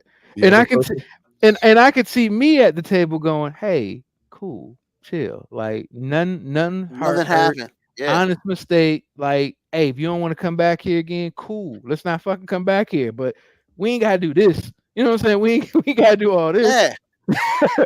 I mean, so like, so But look, I'm basically, too cool about shit sometimes. You know what I'm saying? So yeah. you know, sometimes I'm too chill about shit, and she's like, "Nah, we ain't accepting that." And sometimes she's right about that. Like sometimes I'm too like let the shit roll off. But Well, in this situation, like, this is a fucking honest mistake, man. yeah, and they fixed it when they found out, and the server was distraught and all this other stuff. So, but you know, you got one person decided, well, I'm gonna take advantage of this, and we ain't paying for that shit because I billed Yeah. $70. I mean, I'm it'd been just one thing like, if the waitress came back. You shouldn't have brought your fucking kid to the bar then. Like, yeah, fuck your problem. Like, you yeah. know what Oh, I'm saying? wait a Like, minute. This happened at a bar? No, I mean, it at the happened bar portion of the restaurant? no, no, but Oh, she probably had to go get the drink from the from the bar bar. portion. of Yeah, the- right. Okay, Exactly. I see what you're right. Once again, yeah, which is why I'd sit there and be like, "Hey, man, honest mistake." yeah. I mean, in a big, so like for me, like, yeah, I think they completely overreacted because it is what it is. But the other thing is like, and this is where I'm gonna get shitted on, and I'm fine with that. Like for instance, you know, my past job, we went through the whole peanut situation, like you brought up earlier. Well, if you're sending your child anywhere and you ain't there, as a parent, and correct me if I'm wrong, Moby, as a parent, it kind of is your job to reach out, especially if your kid got special allergies or something, like peanut allergies. Absolutely. Hey, It ain't the world's job to look out for my kid. exactly. So like, that's the thing, right? You know, we became no peanut, whole nine. Like we order shit from places that didn't have peanut. Like, nah, that shit ain't happening. And people call, but then of course every once in a while, you know, on the day of I'm dropping my kid off for a week and they ain't never seen him for a week. Oh, my kid has a peanut allergy. What do y'all do about that? On the day of, like, you didn't think about making that phone call? Because usually, you know, they control some things, but like if your kid eats a special diet, hey man, my kid don't eat ravioli. Well, ravioli's not on the menu. Okay, that should be good then. But I'm gonna send food with them just to get. The fuck are we doing? Like, you know what I'm saying? And it's just like, and it was like the day of. Well, this is my kid. You got to fix that. Nah, player, you had time to call and find out. It's not like you can go to the website, get the menu. The people who you paid money to had the menu. Like, this is like being a parent. Like, did we forget how to be parents? Well, I mean, I just want to point out, based on the previous argument that me and you had, when you were basically blaming the school system, and I was like, the foundation starts at home with parents. Yeah. And you just wanted to keep leaning in on the fact that the schools were fucked up, and I'm just like, hey man, it starts at home. Like everything, the foundation of when it comes to family and kids, it's supposed to be about, hey, you are responsible for your kids, not the rest of the world. That's where it starts. You are responsible for the foundation and which your kids are going to be built upon. And if you're waiting for the world to fix it, which is what a lot of parents do when they send their kids to school, like, hey, you teach them some shit. It's like, no, man, like your responsibility to lay down that foundation. Like, I don't go up to the school if our daughters are failing something. I'm not going to go up to the school and be like, y'all aren't teaching them right. I'm going to start at the source and be like, all right, what is the foundation of problem here? Are you not receiving the help you need at school? How can we fix it? Not, hey, you got to fix it. And like you said, when they send their kids to those week-long camps, they're just like, hey, your responsibility now, unless something goes wrong, because if something goes wrong, we trying to sue the shit out of you so we can financially benefit for it forever. Yep. Just like not paying for that meal. Same Yep. thing. Yep. And Like I said, man, without all the nuance that I feel like I need, it just seems this time really black and white. This person just wanted to be mad, and then wanted to be so mad that they felt, emboldened to say, "I'm not paying for this meal." Yeah, like I said, there just needed to be somebody at the table like, hey, chill, cool it. Let's just 20% cool. We out. Yeah, she smelled it. Oh my God, this don't smell right. Hey, wait a minute, this is alcohol. Or if you're that upset and you say you ain't paying for nothing, like if you said that before you started eating, like, hey, I'm so upset about this, we're appalled, we're leaving. Cool. Yeah, you ain't eat shit. But if you're like, I'm so upset about this, I can't believe they do this. I can't. This is unacceptable. And then I'm not paying for anything. Nah, bitch. Come on, man. Like, don't try to get a free meal because somebody made a mistake. Tell you, man, all the time. It happens all the time. Oh, I know it happens all the time. That's why I hate it. I hate that. You're a freeloading bitch. Like this is a mistake. That's all it was, man. Freeloading. I hadn't heard that in a long time. You freeloading bitch. Freeloading. All right, Once again, man, financial responsibility. Look, I'm not saying I'm against like civil suits and all that stuff, because sometimes if somebody's negligent in something, cool. But there is such thing as an honest, just fucking oversight. Yeah. Just made a mistake. Yeah. And nobody was harmed. Once again, if somebody's harmed, like if that peanut thing happened, kid has an allergic reaction, ends up in the hospital, absolutely. Yep.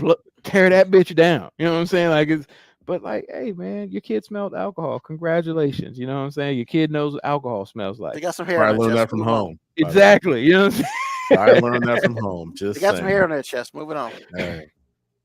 I mean, I remember back in the day, like, when I was like, apparently when I was like 2 or 3, can I get that beer? Nah. Yeah, you can have a sip. Worst shit ever. Exactly. I had that moment too. I was like, how do y'all drink this? This shit's nasty. I did a Reuben that time. I was like, this is stupid. And then, I'm like 22. I think most of us as kids, the way the old school parenting was like, yeah, don't make it seem like it's something awesome. Give it to them now so they can taste how nasty this shit is. Work like a charm because it's still nasty. Like I remember back in the day, like a little 6 or 7-year-old see somebody smoking, but here you, and kid go into a coughing fit. Never want to do it again. Nah, what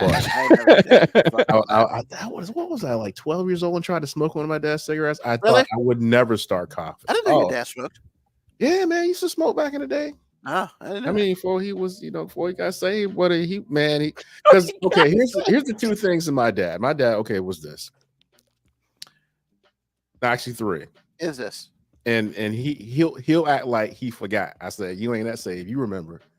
But number one, introduction to porn. Yeah, he had one in his armoire. Yeah, it was good too. Cause it's like I know if any family listen to this, they're freaking out right now. But it's just like somebody had mentioned John Holmes later on, and I knew who it was, and it's just like got the side eye. But that was my dad's fault.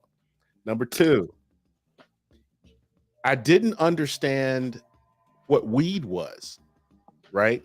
But I knew, like, we had a ranch, so it had the room over the garage. So that's kind of everybody's kind of rec room, whatever. I spent the most time up there. Well, anyway, my dad would have card games up there on Friday nights.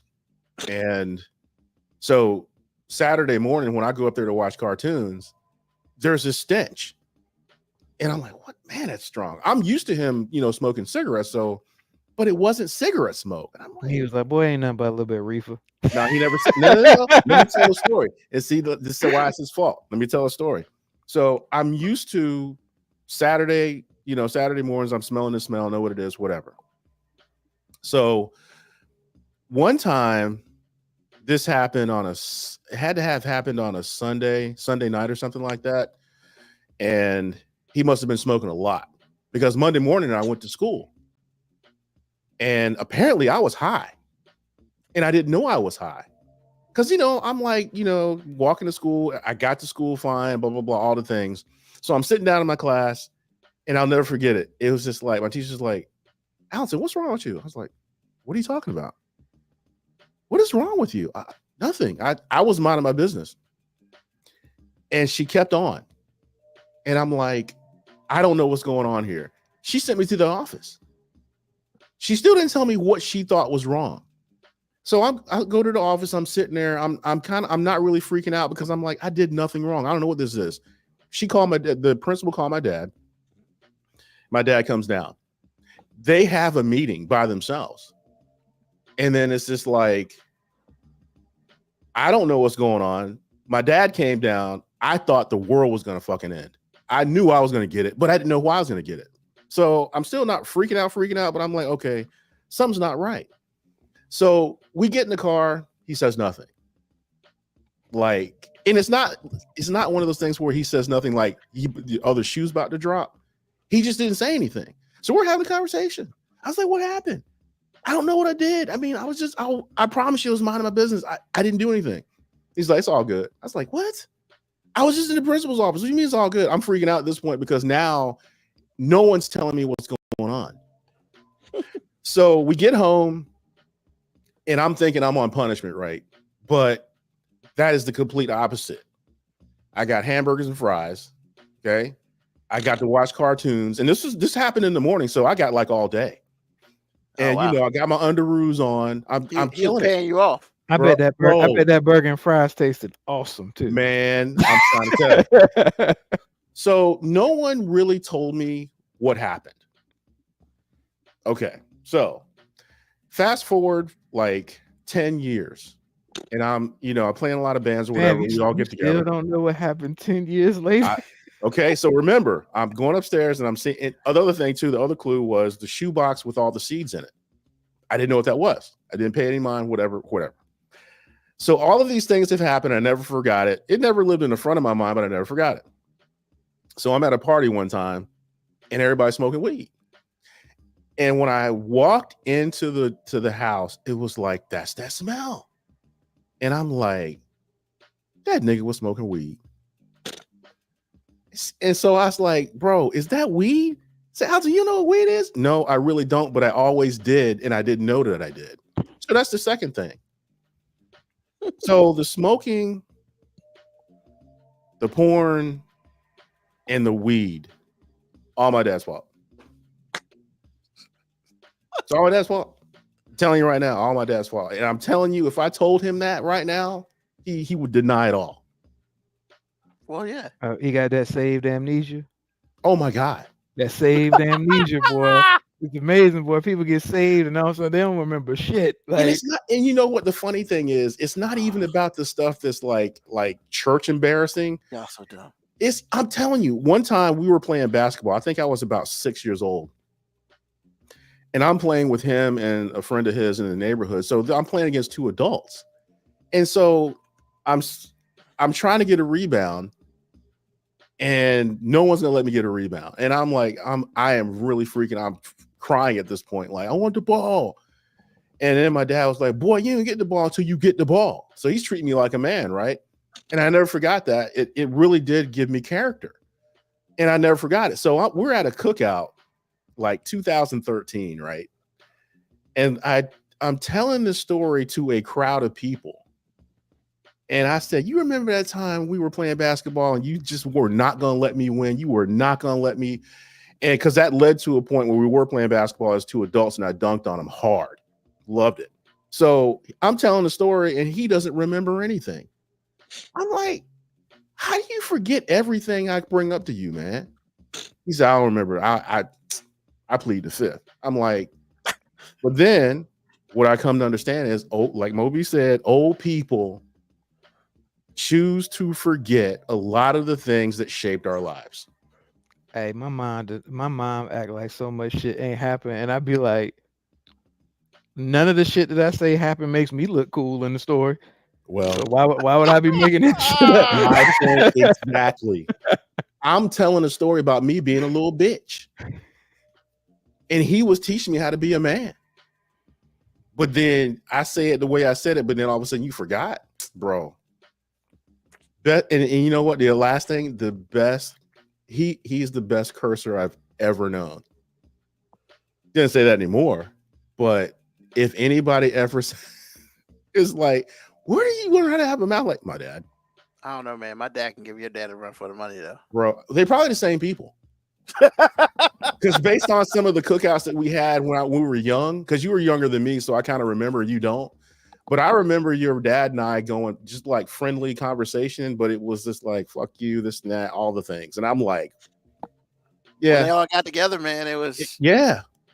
Uncle Waylon, Uncle Lloyd, all of them, man. Yeah. It was, I mean, they're older now. They don't but do I'm that telling anymore. you, back then, Back come then, on, yeah. man. Come on, Crazy, man. My I ain't got a lot of curses in my family, man. Like I don't know where I got it from. I guess just You got it from somebody.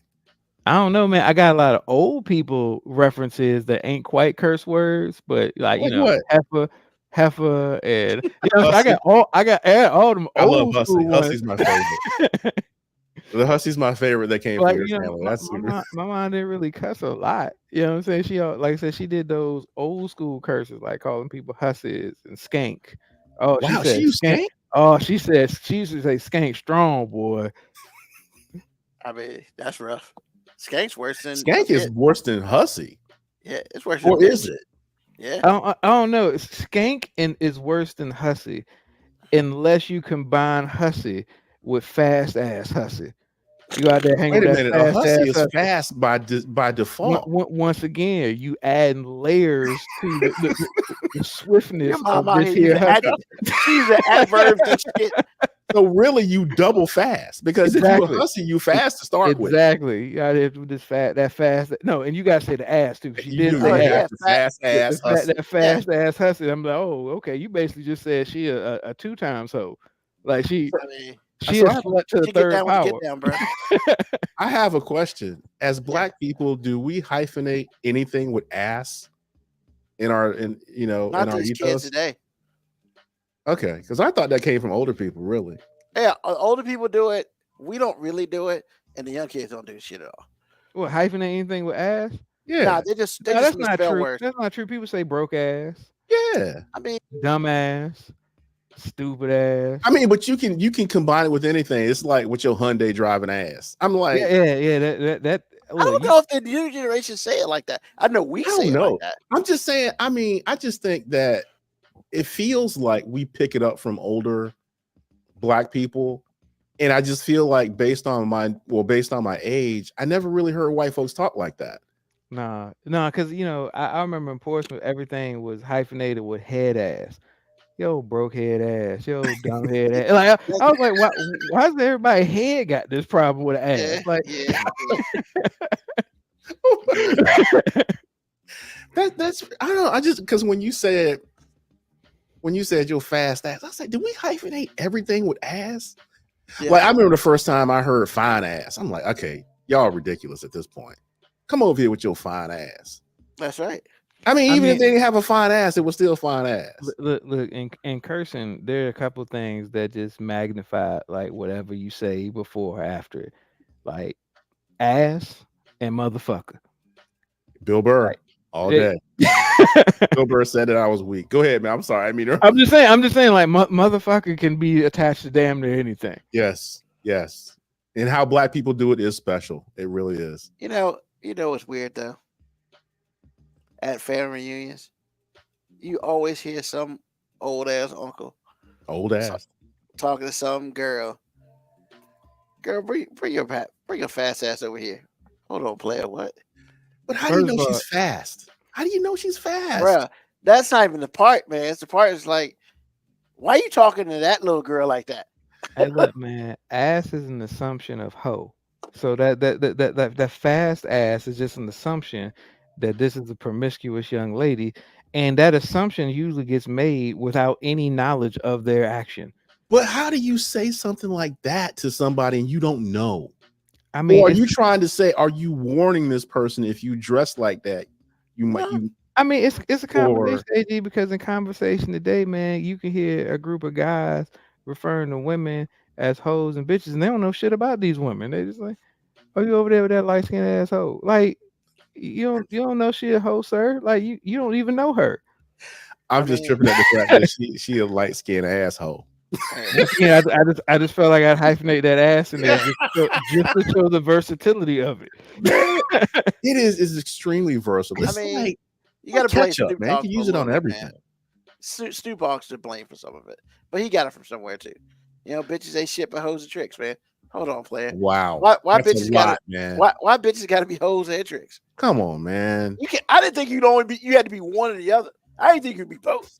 I'm just saying because they also lick on the nuts and suck a dick. So Exactly. Wow, that's what we're doing now. Those are the lyrics, AG. I mean, those are the lyrics. I mean, I love this show, y'all. I do. I mean, it's just, yeah. Like, I don't know where Snoop Dogg got it from, but hey, if that shit play anywhere and people know who that is, they singing that shit. Because you best believe that if it comes on in my car, of a certain generation, because I don't think the younger generation knows about that song. Because that want a radio play. You know what I'm saying? So it's almost like 35, 40 years old. But it could be that old if it's a radio play. yeah. It'll get played, but that ain't no radio play. But That's see, that's back you in had the to day- have the Chronic, bro. Like Yeah. Yeah. But back in the day, we did shit like buy CDs.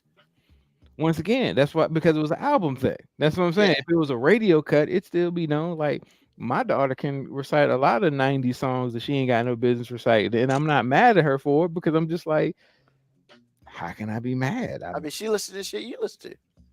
You introduced her, so you know. I mean, And you welcome played to in my the world. car.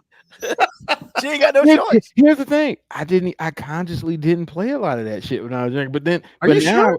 I'm positive. Like I'm positive. I listened to more pop music when they were younger just for that reason. Like I was listening to Plain White Tees and I was listening to all the pop shit that I didn't really like when they were in the do y'all play music in the house? Just randomly play music in the house? I don't. But when I don't know. I feel like you're a big influence on your daughters. I But find it we hard to don't play believe that that. stuff. Here's the thing, AG. Once I started hearing them listen to stuff on their own, I was just like, oh well, I mean shit, they already know it now. Ain't no use to hide no more. I was like, they already know it now. So I mean, what am I gonna do? Like No, because I know my dad was a big influence on me. So if he was listening to something, I was listening to it too. I mean, it changed as I got older, but I'm just saying, I feel like, I mean, my oldest listens to a lot of 90s music, and she's real big on like R&B because my wife plays a lot of music. Like when she's cleaning and stuff, she plays a lot of that stuff. So Kira likes that. Now Cadence ain't really into that. Cadence is into all of the young rap right now, and I'm just like, oh, the mumble rap that Ruben hates. The most hilarious segment ever, bro. I'm just saying, like she's into all that music, man, and I'm just like, I mean, I said it on this show before. I was just like, hey, I'm not gonna be that old dude that's like, how can y'all listen to this trash? Because at one point in time, some old person was listening to what I was listening to, saying the same exact thing. So I'm not gonna say that. I'll just be like, hey, I'm not a fan of everything she listens to. That hippity hop. Yeah, I'm not a fan of everything she listens to. Like, Shabuzi. I didn't realize my oldest daughter listened to anything that was modern until like this week. Like this week, she was like, "Oh, Tyler the Creator just dropped the album," and I was just like, "You listen to Tyler the Creator?" And she's like, "Yeah, that's like my favorite artist." And I was just like, "Since when? Since 2 days ago? When did this happen?" Hey, and man. I was listening to it, and I'm just like, I'm not opposed to Tyler the Creator. I think Tyler the Creator. I wasn't into everything he's done, but I mean, look, there's far worse shit. Well, I should say, content-wise, I won't say there's far worse because he's, not sweet clean. But I'll just say quality of music. I'm just like, hey, I at least respect him as an artist, and he enunciates. I mean, that's saying shit, man. Because some of the shit Cadence we listen to, I'm like, goddamn well that nigga ain't saying shit. Like, I'm telling you, man, they spitting fire. I try to explain this to Ruben. They spitting fire, man. No. You just gotta concentrate. I've looked at breakdowns of some of these mumble rap lyrics, and I'm just like, I understand why y'all don't want nobody to know what y'all saying. Because they ain't saying shit. It's just like Future. You remember back in the day in the CDs where they'd have like the lyrics to the song? Yeah. And like sometimes you could look at those lyrics to the song, and it would make you be like, I don't really like this song no more. Like I remember Bone Thugs and Harmony. I vividly remember they had an album. I can't remember which one it was, but they had all the lyrics to the song, and I just was like looking at some of the stuff that some of the Bone Thugs people are saying, I'm just like, you niggas is trash. Why are they trash? Actually, they're the original mumble rappers as far as I'm concerned. They because they were going fast, but I'm just like, you didn't know what they were saying. Now, Yeah. Crazy Bone, okay, but some of them other niggas, I was just like, y'all niggas is some hot fucking garbage, just saying it melodically and fast. Hey, Now, man, no shade, because hey, the hustle worked. The hustle Hey. worked. the other person that lives in your house has just reprimanded you, sir. First Leave. of all, Hey, she calm it down, sir. represented- No. Hold Because on. she used the hold on. term "it's lit." It's Whatever. Hold on. lit, But Too old. which first makes of you all, sound really old, but it's lit. Too old for but that shit. here's the thing. I didn't criticize it. I was very conscious not to criticize it. I said I'm not a fan of it. But I also Right. said I'm not going to be that old person that says everything that the young people listen to now is trash. I will. Because I know at one point in time everybody was doing that with the stuff I listened to. Especially where I was from, and I was listening to a whole bunch of Southern rap when everybody in Virginia swore they were part of Wu-Tang, and I wasn't listening to that. Everybody in Virginia was part of Wu-Tang. Hey, bro, in Portsmouth, I When feel was like this? in Portsmouth, I feel like every nigga I hung out with thought they was either in Mobb Deep or Wu-Tang, and You're I not was, wrong. and You're when not I was, wrong. and Why the Mobb Deep, bro? only Mobb Deep thing was that we hard back in the day, man. yeah, the only thing that we could see eye to eye on was like pregame. Like I remember in football pregame, they be listening. Oh, Tevin would be like, "Hey man, Ted, you got that Mobb Deep?" And they be playing. I'd be like, "God damn, let me put my Sade on." You know what I'm saying? Like, but the only like one time like Nas, somebody had it was written up there. They played that, and I didn't have my head. It was like, "Oh, you listen to Nas?" I'm like, "This is like the only person that y'all have listened to that I share in the passion with." Like I share this passion. When y'all go back to putting Wu-Tang up here, and when y'all go back to playing Mobb Deep, I'm out again. I'm out. You know what I'm Even saying? with Cream, come on, man. Even with Cream, you was out. Hold on. I'm not saying there weren't some songs, but they would be listening to like the album, and I'd be like, Oh, okay. Yeah, I half mean, those tracks of that shit was yeah, dope. I'm just like, yo, and honestly, I ask people, I challenge people, name 4 quality Wu-Tang songs. Now, I'm not saying 4 songs that a member of the Wu happens to be on or a member of the Wu did solo. I'm talking about collective group. This was a Wu-Tang song. Name 4. You I might got get one. the 4. I You got might one. get the 4, but like I will challenge you on any higher than 4. I will die on that fucking hill and be like, "Hey, bro, you're a fan of this song because you're a fan, not because the song's good." Isn't that like hip hop blasphemy to say that though? Now, mean, they're also from New York, so yeah. There's a whole bunch of blasphemous things that I said back in the day, like when people were in like the 2000, 2001, when everybody was trying to tell me how awesome Jay-Z was. I was just like, "Hey, man, Reasonable Doubt was hot," and they'd be like, "No, but he got." I said what I said. you didn't like the Black Album? Well, that was later on. That was that was later on. Let's say it was later on. Now, here's the thing. I'm not saying he ain't sprinkled in some good shit throughout time. I'm just saying like quality album front to back, something that I'm going to bang with. Reasonable Doubt and Volume 2. And Volume 2, just because it had so many fucking radio singles that you just can't fucking unhear. Yeah, It's not right. like I didn't fucking love the album. It was just you couldn't fucking avoid it. Like you damn near know every song up there just because it played on the radio. Sure. Actually, I'm with you with that because anything after the Black Album and before he got caught cheating, that's not that good. I mean, I'm just saying, like, now I've never, and this is what people say I'm blasphemous. I've never said Jay-Z isn't a good rapper. Never. I've never said Jay-Z doesn't make good songs sometimes. I've simply said that in no world that I've ever existed in has Jay-Z been anywhere near my top 10. Damn. Okay. He's never been anywhere in my top 10. And I'm not saying of pedigree, like, you know, who's the top 10 rappers of all time. I'm just talking about top 10 of people that I like. I don't even know if he's been in top 25 of rappers. Damn, really? Yeah, like and here's it's no shade. It's just That is, man. Like no, it's not because this was back in the day when music was slightly regional. You know, music ain't Okay. regional no more. So Okay. now, like, there's only a couple regional albums that I listen to that I'm just like, hey man, it's regional and I love it because it's regional. Like Nas's first album, I love it because if I had to explain to my daughters what New York City probably felt like in the mid '90s, I'd be like, just listen to this Nas album, you're good. You're Yeah, good. I agree. It's I like, agree. hey, if when it comes to like the first Southern playlist of Cadillac Music, it's like, hey, if I want to show somebody what Atlanta was like in the mid '90s, listen to this. They're gonna all the places are named in the songs, like they talk about. Just listen to this. But that's all the appeal that Jay-Z never had that type of appeal. There's nothing that Jay-Z ever did music wise that I felt like, oh man, that's a classic that we just couldn't live without. I've just never felt that way about any of his songs. Okay. I know it's blasphemous, but I said what I said, man. Well, if I say blasphemous, it's surprising. I mean, top 25? Ooh, okay. It was surprising. Now, if you're asking me top 25 talented rappers, yeah, I'd probably put him in there. Like, that's just perspective. I get he's talented, and I mean, longevity is the accident.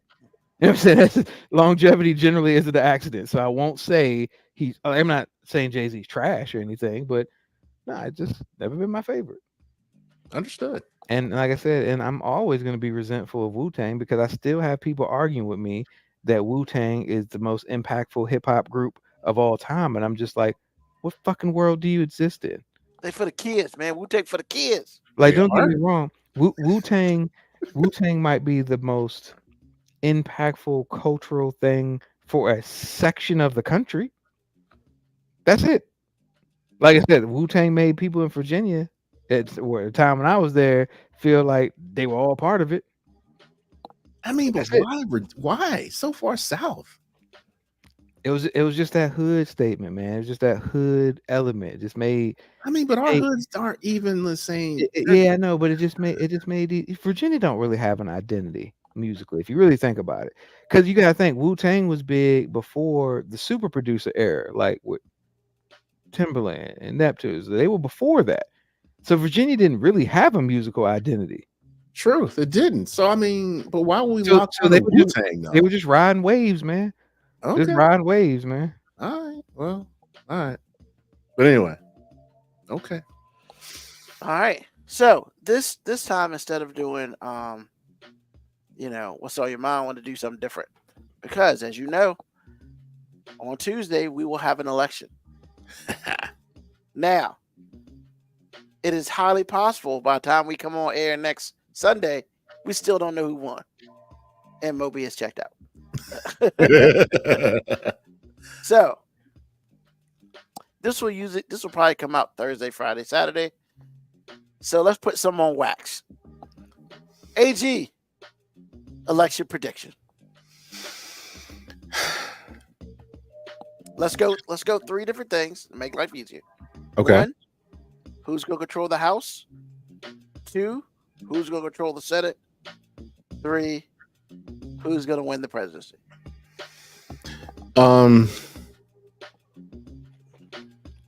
Because yes, ladies and gentlemen, there's other shit going on in this country other than running for president. Well, my question is, being that, I mean, Kamala, well, does she give up anything if she becomes president? As far What as do you mean? the House, like, is she still count as a vote if you're president? So the vice president is the 101st vote. Okay. So you got that through Wall. The Speaker of the House. Not Speaker of the House, the Senate. So like if there's a tie in the Senate, if it's 50-50, the vice president breaks the tie. Okay. So the question is, whoever wins. So, but it's different because there's a possibility that the Republicans can win Senate, even though right now is on 51-49 by the Democrats. But there's some big races going on, especially with Mo B's cousin down in Texas. So like things get shook up. It's like you want to get slapped. Okay. Well, a lot of that stuff has to play out, Well, and give us we'll find out. We'll say what now? Give us your predictions. Well, I think that for the Senate, I think we can keep that because some of the stuff I've seen. Okay, some of the stuff that I've seen, I think the people who are Republicans are going to catch strays because of everything that's going on with the presidency that is so divisive and toxic and just evil. And I'm like, because after that Madison Square Garden thing, I'm like, holy cow, okay, if this is what we're doing. So I'm gonna go ahead and think the same thing about Congress also. If we have a chance, it's kind of now, because I don't know if people that are running for Congress on the Republican side, they might have lost some swing votes with everything that has happened that they didn't have any involvement in. Just because you're a Republican could also cost you based on what has happened, especially in the last week or so. And I feel the same way about the presidency. It's like Vice President Harris spent a lot of time behind. I'm not really trusting in polls, but I just go by consistently what I see. But today, when I dialed it up, that was not true. And I'm like, so maybe how I feel is what's happening is actually true. So my prediction with the presidency is I still say it's going to be tight. But I do feel like she's got more than a good chance to win. Because at the end of the day, the Electoral College is set up in a way in which white America can't win without black people. And if you don't catch all the city centers and fringe suburbs, then you have no chance. And Biden showed us that last, election cycle. So you out here talking the way you're talking, and I get that, 60% of the country feels that way too. But at the same time, I just don't know if you can continue to disparage people and have written down what you're going to do to them and all the things. I just can't see it. But stranger things have happened. But that is my prediction. I think Harris will win.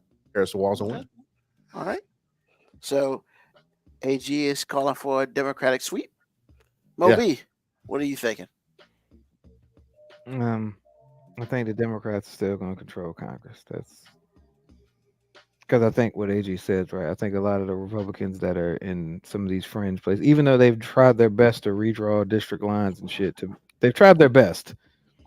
I still think there's enough people that just really don't like Trump, and they'll still, they like Trump, they'll support Trump. They don't necessarily ride with anybody else because people like Trump because I think it's a fad thing and it makes white people feel comfortable. Well, some white people feel comfortable. My prediction about the election is nobody's going to fucking be happy. I mean, here's the thing: like everybody keeps talking about how this is the most consequential presidency, which they say every fucking presidential election. But nah, this one just doesn't matter who fucking wins. Nobody's gonna be fucking happy. Like, here's the thing: I don't think who wins is as important as who loses is. Because if Kamala loses, I think a lot of these plans that quote unquote Project 2025, some of them will actually start rolling, get in motion. But, that thing is a slow burn. When I say it's a slow burn, that's like, smoking. It's going to give you cancer eventually. You're going to die. I think if Trump loses, January 6th happened last time, and that was with like moderate irritation from the Republican Party, and riding for their guy. This time, I think they're already so emboldened by what that happened last time that if he loses, this shit's going to be anarchy. Like, I almost feel like in the short term, it's almost better if he wins in the short term than if he loses. I hear that. He's not wrong. I mean, because they've already prepared. I mean, there's like 6 or 7 people in every state that are doing like 3,000, 4,000, 5,000, 6,000 appeals on actual legit voters just to stall shit. So like everybody's like, oh, Tuesday we're gonna. I'm like, no, motherfucker, we ain't gonna know the election results until like December. If it looks like Kamala's winning, we ain't gonna know this shit until December. And then there'll be a recount. Exactly. we ain't gonna know this shit till like it's gonna be so fun. Like I'm scared to look at the TV on Tuesday. Like CNN. Like usually I'm not gonna lie. I'm usually engaged on election nights on CNN because I'm just curious to see what happened, because they've been talking about shit for so long. Every election, not just the presidency election. Anytime we have a big election day in the country, I'm always Election night in America. Yeah, I'm always curious as to what is actually going to happen, because the pundits have already been talking about what these polls are and what they think. But Tuesday, I'm just like, man, it's going to be a whole bunch of motherfuckers talking for no goddamn reason, because ain't nobody going to know what happened Tuesday night. And the only way we'll know what happened Tuesday night is if it's a Trump blowout. Like if Trump just owns this shit. Because if Kamala wins in any fashion, if it's tight, if it's by a lot, they gonna fight that shit forever. Yeah. And then after the second recount, they're gonna sue. So it's gonna be bad. Yeah, I agree. All right. Now the drama will be if Trump wins and Kamala has to swear Trump in. That's kind of comical. Why would she swear Trump in? Vice president. Oh. I did not realize that. Vice president? So she's got to hold the Bible and all that. I mean, that's why they were so mad at Pence last time, because he had to swear in. You're talking about the. He did validate the election. Oh, you're talking about validating the election. I thought you were talking about the whole. No, just validating the election. Like that's going to be interesting. I mean, interesting. I can't see it being interesting. She's just going to do her job. I mean, now, I believe it'll be interesting if something like if it goes the other way, Kamala wins. That's interesting. Anarchy. That's exactly why I said that's interesting, because it's not gonna. He's not gonna go away quietly. He already let you know. He's not gonna go away quietly. I think every possible swing state is going to have riots in their capitals, in their cities. Every swing state, there will be riots, and they'll let it happen because they're not black or brown. They'll let it happen. So it is what it is. Okay, thank you. My prediction, very simple. I do think that the Democrats will win the House. I do think the Republicans will win the Senate. Simply because I'm a believer of checks and balances, and it's more often than not, when you have one party running all three, does shit happen. The last couple presidents who've had that, nothing really happened in those 2 years. That it was all Democratic or it was all Republican. Nothing really happened, which is weird, because you would think people would just force things through because they could, but they don't. So I don't understand that. I predict that Kamala will win the presidency, and I'm gonna go a step forward. Are these predictions based on hope? No. I think that she will not win the full blue wall. I think she will win Pennsylvania, and she will win Wisconsin, but she will win Nevada, and she will win Georgia. Really? Think so? Yep. Think so. Well, city centers. Yeah, and that's what's gonna push it. So I think that, but I think it's gonna be worse than that. Honestly, there are a whole bunch of different roads my hope and prediction is it's going to be a blowout. I think she's going to beat the dog crap out of them. And the reason why I think she is because of the woman vote. Simply because they now have been given permission, not they didn't have before, for women to really just not talk about who they voted for. And I really think the abortion thing is huge. And those 10 states, I believe, that have abortion on the ballot, I'm going to predict 7 of those states will go blue. Wow. I forgot about the abortion thing. Texas will not. I don't think Florida will either, but Florida is going to be closer than anybody thinks. Because I mean, historically, Florida's always close. It's weird that we associate Florida with like strictly red, but Florida's always close. Because I do agree with AG. I think the damage that happened on last Sunday was significant. Not necessarily for black people, but for the Latinos. Yo, that joke about Puerto Rico. What about being trash? Bruh. I mean, that was just plain hurtful. I don't know why. But I mean, they knew who they were hiring, so it's not like, because they're trying to distance themselves from it, and it's just like, bro, you knew this guy's been doing this for years. You knew who you were hiring. Yeah, and here's the thing. What they didn't think, what happened was 2 other people got into the race, got into the whole thing that wasn't even close to being in it. One was Jennifer Lopez. I'm not saying she's got a ton of cachet with the Latin community, but Bad Bunny does. And Bad Bunny ain't never said shit about politics. But when he became a surrogate, bruh, like, it was one of those things where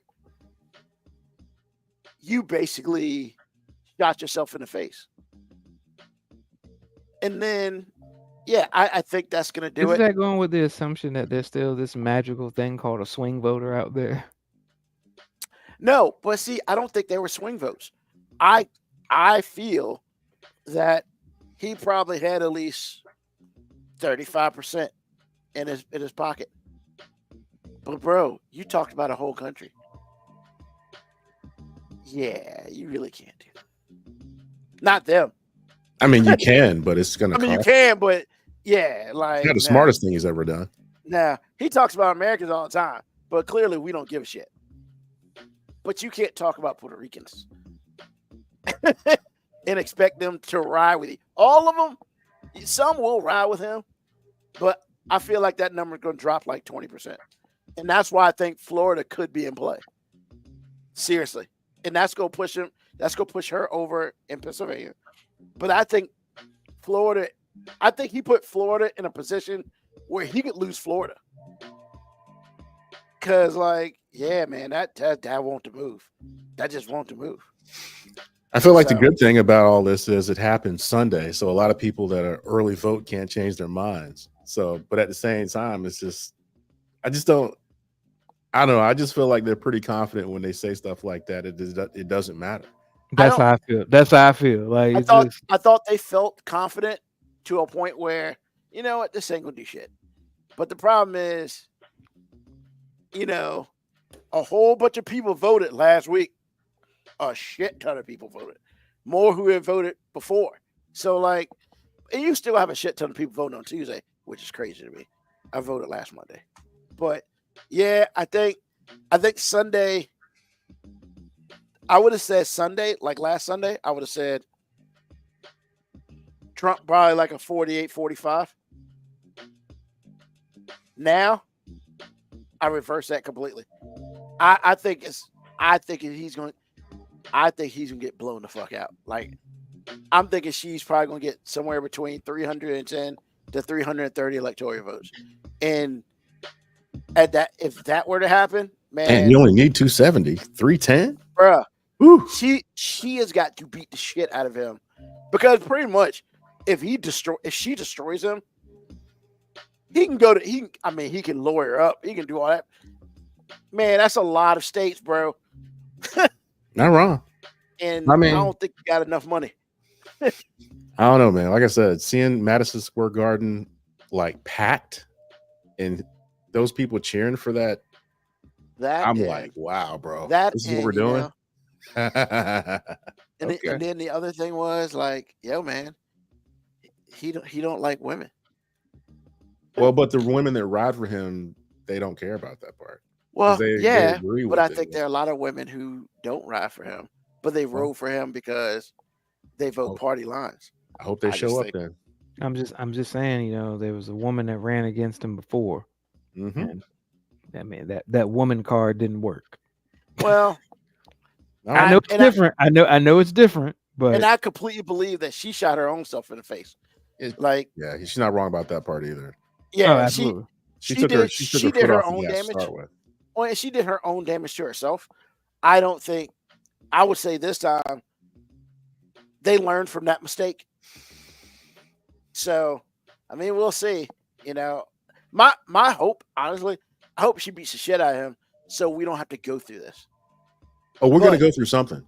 There's even if she beats the shit out of him, man, it's still gonna be enough of them that are gonna be claiming it wasn't a free and fair election, and they're gonna be riding. I mean, yeah. I mean, and that's the whole thing, right? I get that, but look, man, the problem that you're gonna have is he's not gonna have enough money because he spent. Well, no, because they spent a shit ton of money for. I realize that, but what I'm saying, the reason I laughed is because I don't think you're considering the fact that if a black woman becomes president, I think he will have plenty of money from donors to make that not true. Yep. I don't have to be right about it, but I do feel like if she actually wins, that apathy will turn into action. I guess the question, I mean, really the biggest, and then he's got the other situation with Musk. I mean, I'm thinking, that's a weird situation because if she does win and she wins handily, how long does Elon Musk hang out? Because he's got a lot of government contracts, and I mean, we all know he cares about his money more than anything else. Yeah, he does. I mean, I'm not saying that you're wrong, but maybe this is a situation where he's like, I mean, you're talking about a black woman, bro. I'm just saying. I mean, but I think she stands a better chance than Hillary did. Well, we'll see. Either way, it's going down. Either way, it's going down to. Yeah, but it'll be an interesting night, and I think they're gonna call it. And I'm predicting like 11:30. Wow. I think it's gonna be. Look, man, I don't think it's gonna be close. Either way, whoever wins, I don't think it's gonna be close. Okay. I just don't. I don't have the feeling that it's gonna be close. North Carolina's still in play. Like, it's too much out here. Yeah. It's too much out here. I thought they was red, bleeding red. Nah, man. Okay. They were, I think. And then this hurricane happened, and you got some who are still gonna ride, but I just think Raleigh, man. A lot of black people in Raleigh. I understand. It's gonna be interesting. It is. I just think that there's more in play. I think there's a lot in play. I think there's somewhere around 12, 13 states in play. I don't think Texas is in play, but I think that Texas is closer than we think. Especially if Mo B's cousin loses. Like, that's gonna be some shit. And I can't wait to hear the eulogy on that boy. If he loses, boy, the eulogy on that show is gonna be awesome from Mo B, because he loves that dude. Nah, man, I'm good. I don't know if I call it a eulogy or not, but yeah. I mean, I just think that saying nothing is better. I think it's interesting that there's so many Democrats from Texas in Congress, yet they're so red. It's weird to me because they're like literally 4 or 5 Democrats from Texas in Congress right now. I mean, But- it's a big ass state, man. I mean, yeah, but They got cities, but they got a lot of fucking not city in Texas. Yeah, driven through that bullshit. Yeah. But I guess next week we'll get to talk about that and see who was right, who wasn't, and hopefully. I bet ain't a lot of Kamala Harris flags in El Paso. but surprisingly, there are Yeah. Really? a few. Yeah. Man, I have seen some weird stuff, bro. A lot of white men just like out here in these streets. I'm like, aren't you Bro. afraid to get like lynched, bro? What are you doing with a Harris Wall shirt on? You Then know I how saw a truck, a big old truck with the flag, but it wasn't a Trump flag. It was a Harris Walls flag. I'm like, Yeah. Here's the crazy part. As much as Trump got the border to run on, probably he set this shit up years ago and didn't even realize it, man. Yo, when they overturned Roe versus Wade, that was not good. That was not good for any Republican trying to rerun. well, Especially he's doubling and tripling down. I did this shit. It's like, bro. you're not wrong about that part. Like sir. that's when you should be like, nah, let them find their own research. This shit just happened.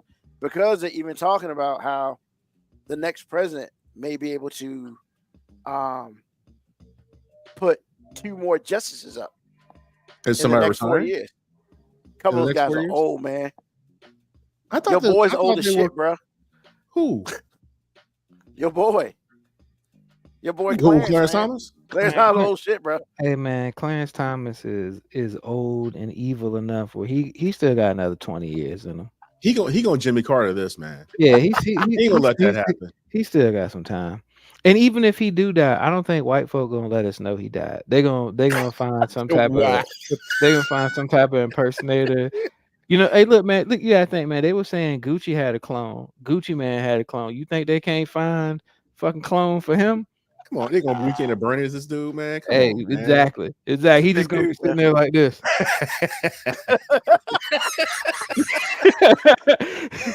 They be like, hey, how do you vote for this?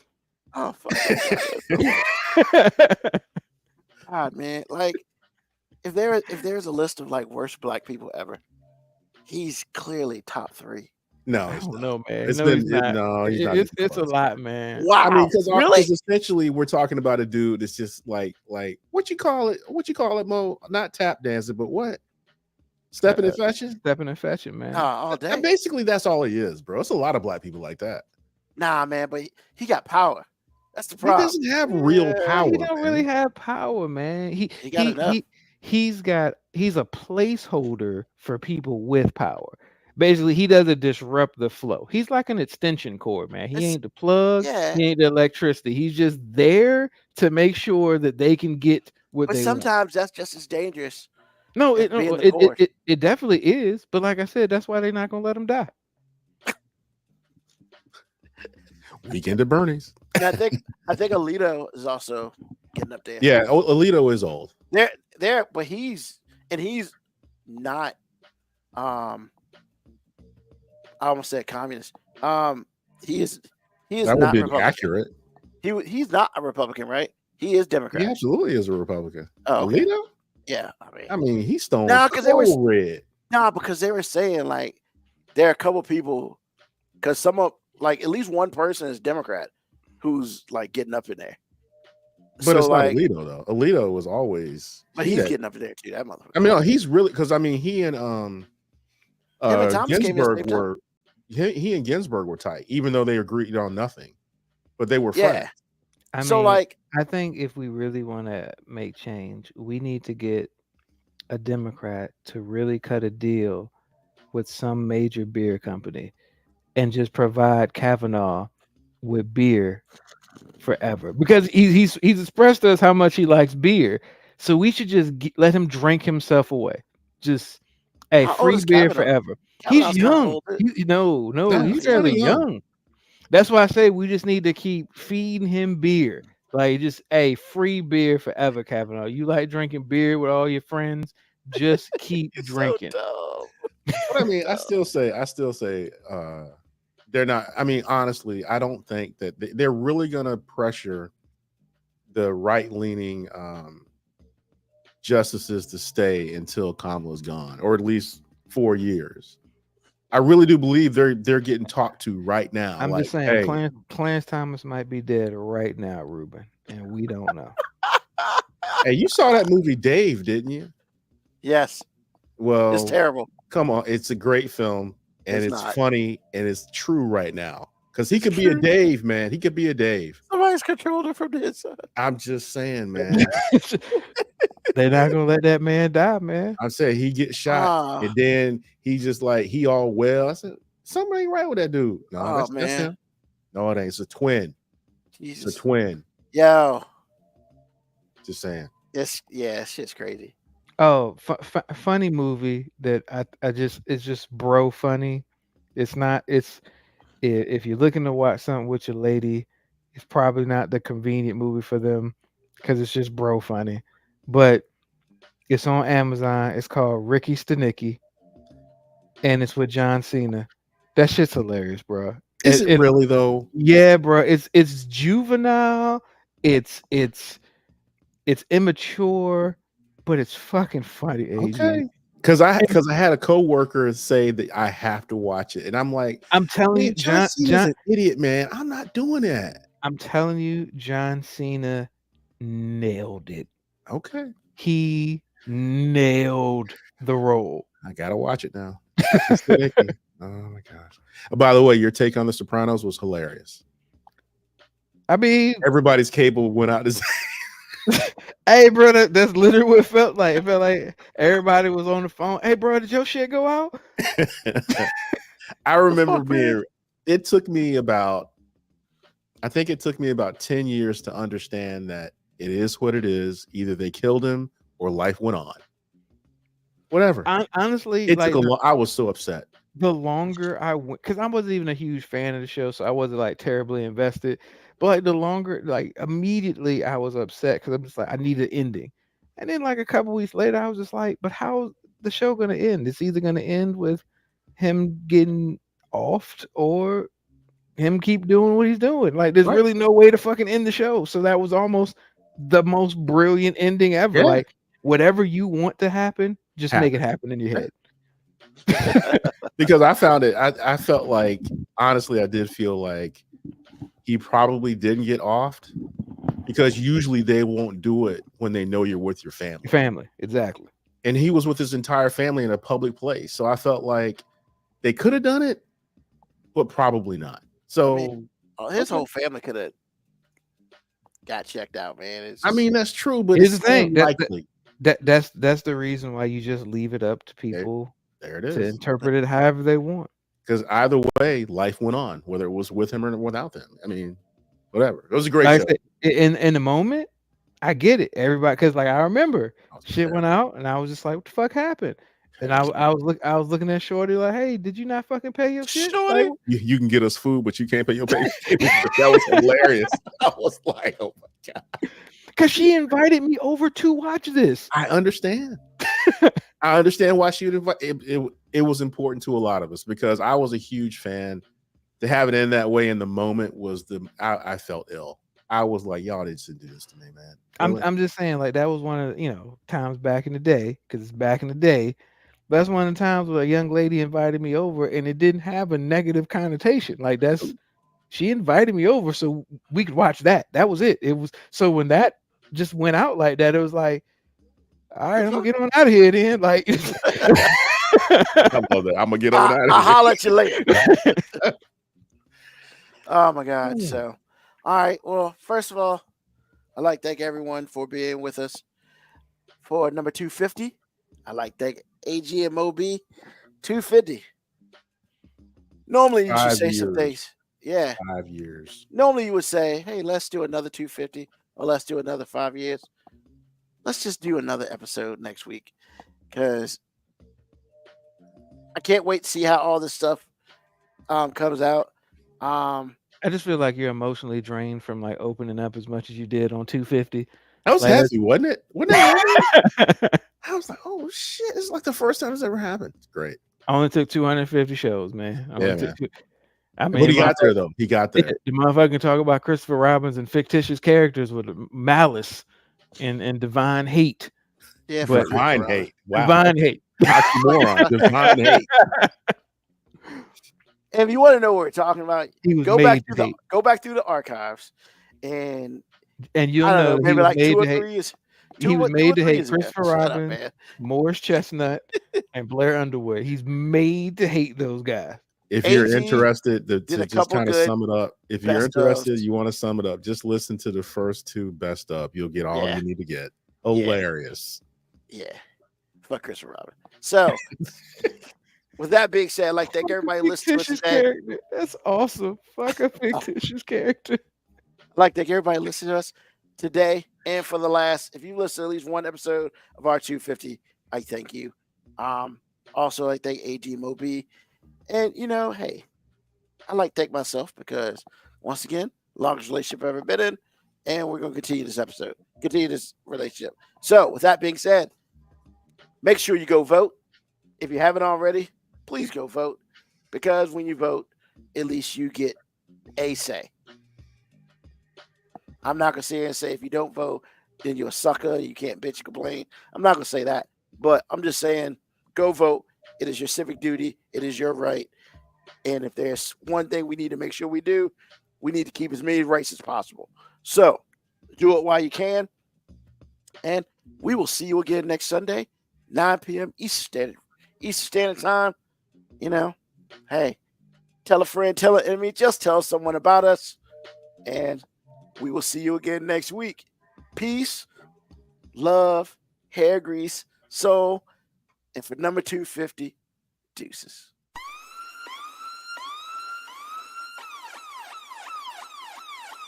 Email us at 5minutewarning19@gmail.com. And also leave comments on Facebook and Twitch. Search 5 Minute Warning.